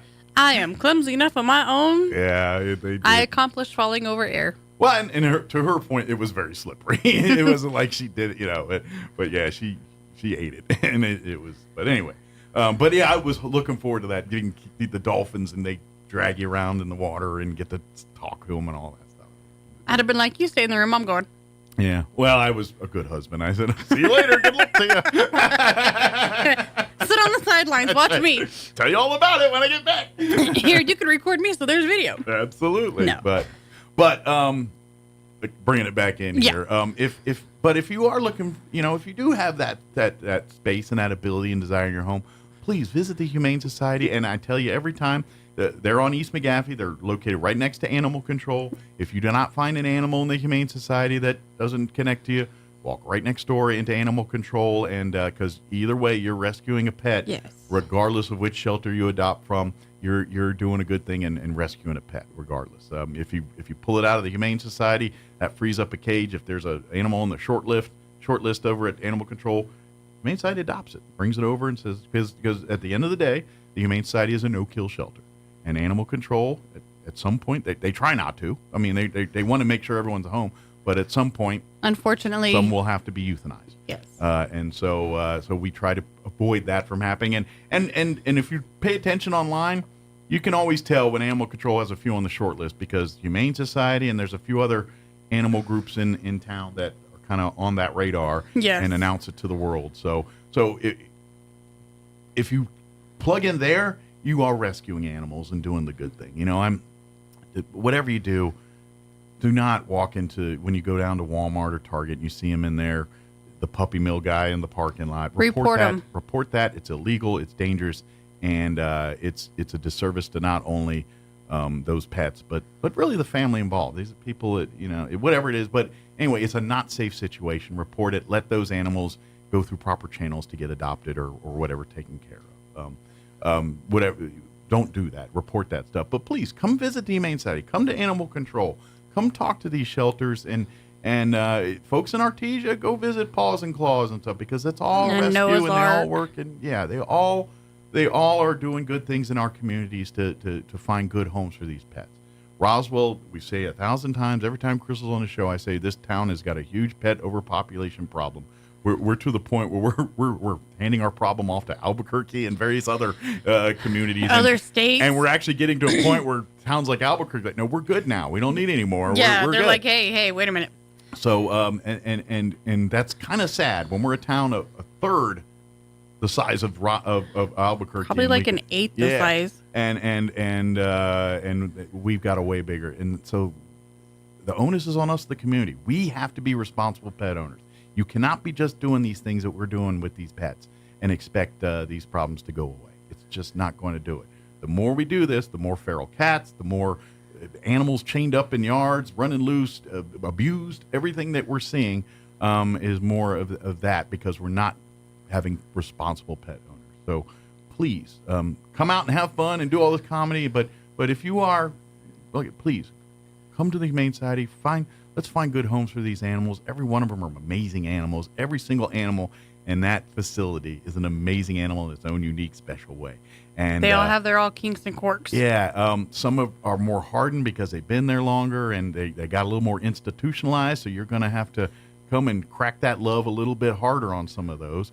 But once you see them out of that environment, trust me, that's when the joys of pet ownership come out. And so, please remember all that. I know I'm getting on a soapbox here, but this is a problem we can fix if some people just use a modicum of responsibility. That's all we need. So we do have some cool stuff at the thrift store. Excellent. Yeah, another way to support. Yes. Maybe you're like, I'm busy Saturday, I can't. Well, come to the thrift store and get amazing deals on great stuff. And every dime you spent there goes back to helping animals. So they have a ton of Halloween costumes. 'Tis the season. Mm-hmm. They had some more flat screen TVs donated. Okay. That work. I think one's a 65-inch and one's a 55-inch. And you probably get it for what, $75. Oh, yeah, and when you buy it new, probably $800. $700-800. Yeah. Somebody did a remodel in their house and donated us their kitchen stuff. So, nice. Like appliances and yeah, things? we have a brand new oven. Okay. And then the above range microwave connection. Okay. And those are expensive and hard to find, the range microwaves. And then we have just a single oven. I guess they bought new appliances when they moved into their house, and these appliances were not used. They still have the tape on them from. So they're practically brand new appliances. Yes. Either size wise or whatever, just didn't work for them. Yes. They have a really cool, beautiful entryway table. Okay. 2 huge recliners.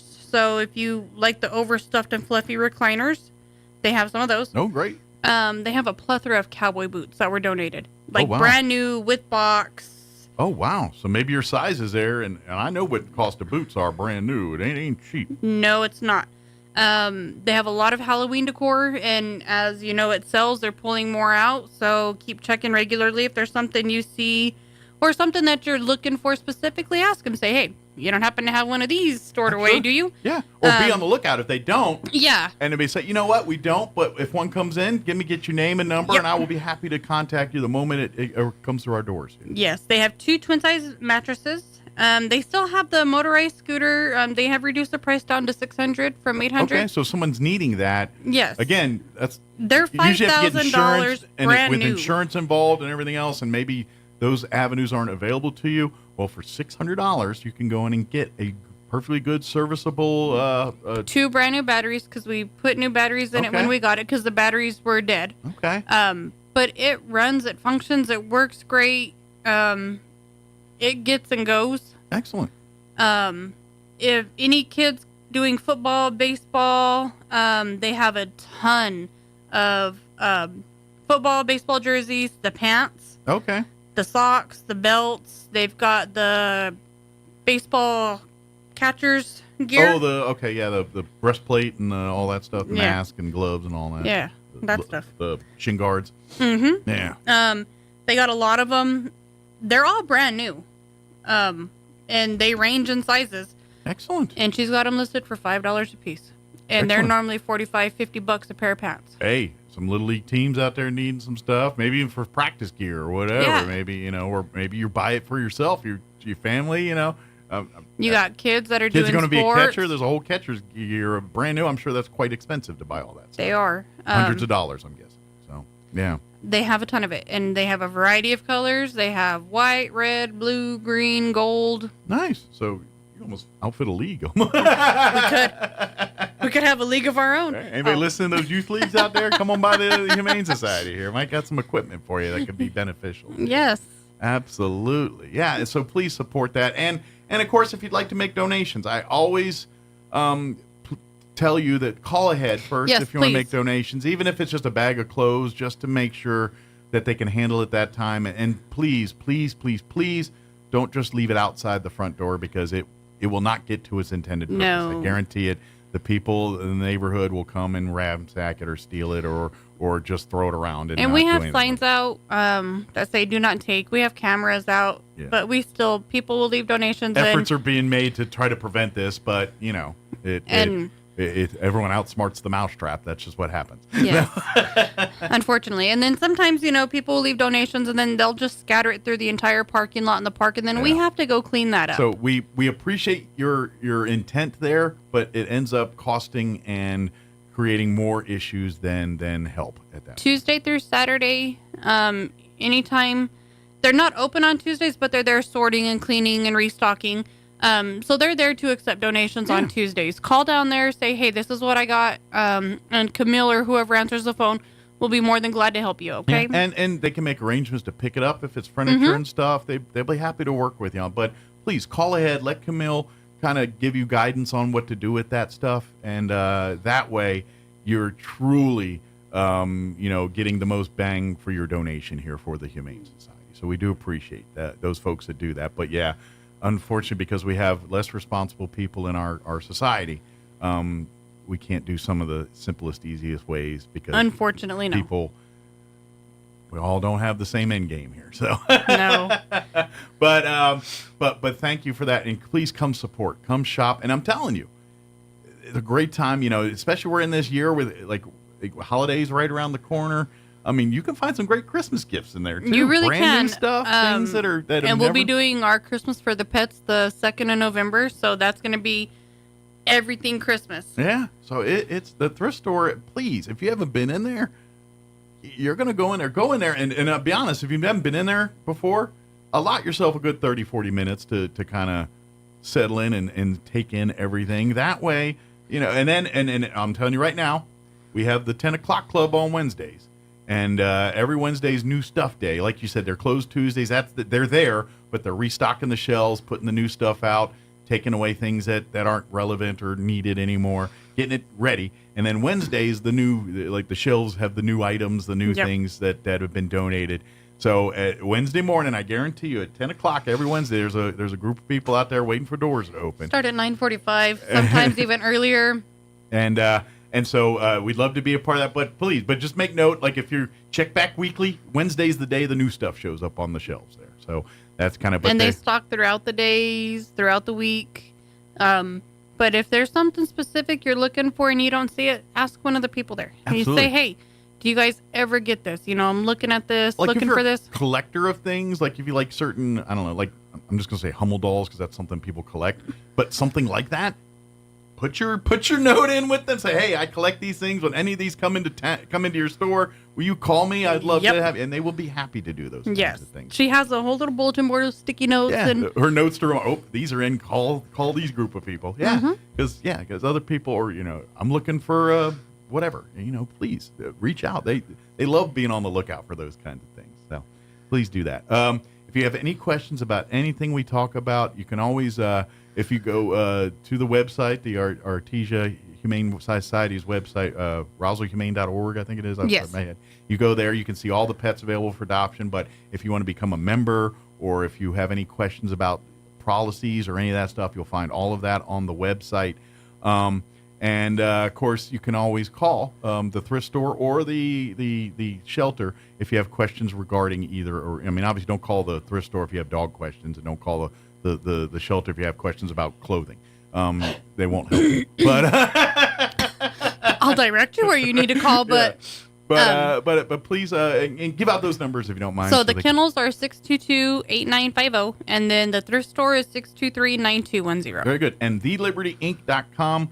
You can get tickets for the big upcoming Comedy Rescue Night at the Liberty, September 20th, 6 p.m. at the Liberty. Yes. Come out. Sean, our very own Sean Smalls, will be opening up for Clay Foley, stand-up comedian who specializes in. He was a former animal cruelty officer, like a animal control officer, and now he's putting his comedy towards fixing those problems. Yes. So that's what Saturday night's going to be all about. Come out for the silent auction. Come hungry. Come ready to bid, and come ready to laugh. Yes, please. Good deal. Well, thank you. Did we get anything? I think we got everything. Excellent. Well, we'll probably Even the remember. hippo teeth. That's right. Well, as always, thank you, Krista. We'll see you here in a couple weeks. Thank you. And anything else we can do, let us know. Thank you. All right, 9:57. We got about ready to wrap up the show. Let's do this. Let's take a quick break before we get kicked off the radio. Don't go away. With the Wall Street Business Report, I'm Rich Thomason. Payroll processor ADP says America's employers added just 99,000 jobs last month. That represents a sharp slowdown in hiring. The number of Americans filing for unemployment benefits fell last week. Jobless claims dropped by 5,000 to 227,000 for the week of August 31st. And tomorrow, the Labor Department will release its monthly jobs report for August. Among Wall Street's movers this morning, Verizon. Its shares ticked up at less than 1% after the telecom giant announced it's buying Frontier Communications in a $20 billion deal aimed at strengthening its fiber network. Topgolf Callaway soared 6% after the golf equipment company said it planned to spin off its driving range entertainment business, Topgolf. For the Wall Street Business Report, I'm Rich Thomason. A good night's sleep is so important, and issues like sleep apnea make falling asleep and staying asleep nearly impossible, but we can help. I'm Dr. Sarah Usher at Carabelli Dental. With the help of a simple oral appliance, your sleepless nights could be a thing of the past. But don't take my word for it, just ask Lainey. My name is Lainey Smith. I wasn't surprised when I found out I had sleep apnea simply because I had a horrible sleep pattern. I attempted to use the machine and it drove me nuts and I could not sleep with it. And then that's when Dr. Ager told me about the oral appliance. I would suspect I've been using it for 2 years now. In all of that time, I've had less than 10 poor nights of sleep. It's a complete game changer. I feel a lot better because I sleep. This simple appliance can change your life. Call us today to set up your appointment so you can finally get the good night's sleep you need. Come see the team at Carabelli Dental at the corner of 9th and Main in Roswell, or call 575-622-4455. Hi, everyone. This is Melanie from Glenn's Furniture. When was the last time you looked forward to sleep? Let's be honest here. You know a restful night's sleep has more health benefits than you consciously think about during the day. Here at Glenn's, we carry Serta mattresses, and they've been in the business for more than 90 years. Choosing one can be hard, but I want you to know we have your back. Come see us at Glenn's on the corner of Union and Alameda in Roswell, where delivery is free since 1953. On air and online, this is Roswell's home for talk radio, KEND Roswell. And that's going to do it for us. Thank you so much for allowing us to be a part of your day. If you missed any part of the show, log on to ksvptv.com. Click on the Mornings with Mike Winters channel. You'll find it all there. Have a great day. We'll see you tomorrow. Breaking news this hour from townhall.com. I'm John Scott. In federal court in Los Angeles, jury selection set to begin in Hunter Biden's federal tax trial. Prosecutors say Biden participated in a 4-year scheme to avoid paying $1.4 million in taxes. And in a surprise move, Biden now intends to change his not guilty plea in this federal tax case. The Georgia teen arrested in Wednesday's deadly high school shooting had a previous brush with the law. Authorities say the 14-year-old who opened fire at a high school in Georgia Wednesday had been interviewed along with his father by the Jackson County Sheriff's Department over a year ago after the FBI received tips about threats posted to an online gaming site threatening a school shooting. They say at the time, investigators didn't have enough evidence for an arrest. Barrow County Sheriff Judd Smith. My heart hurts for these kids. My heart hurts for our community.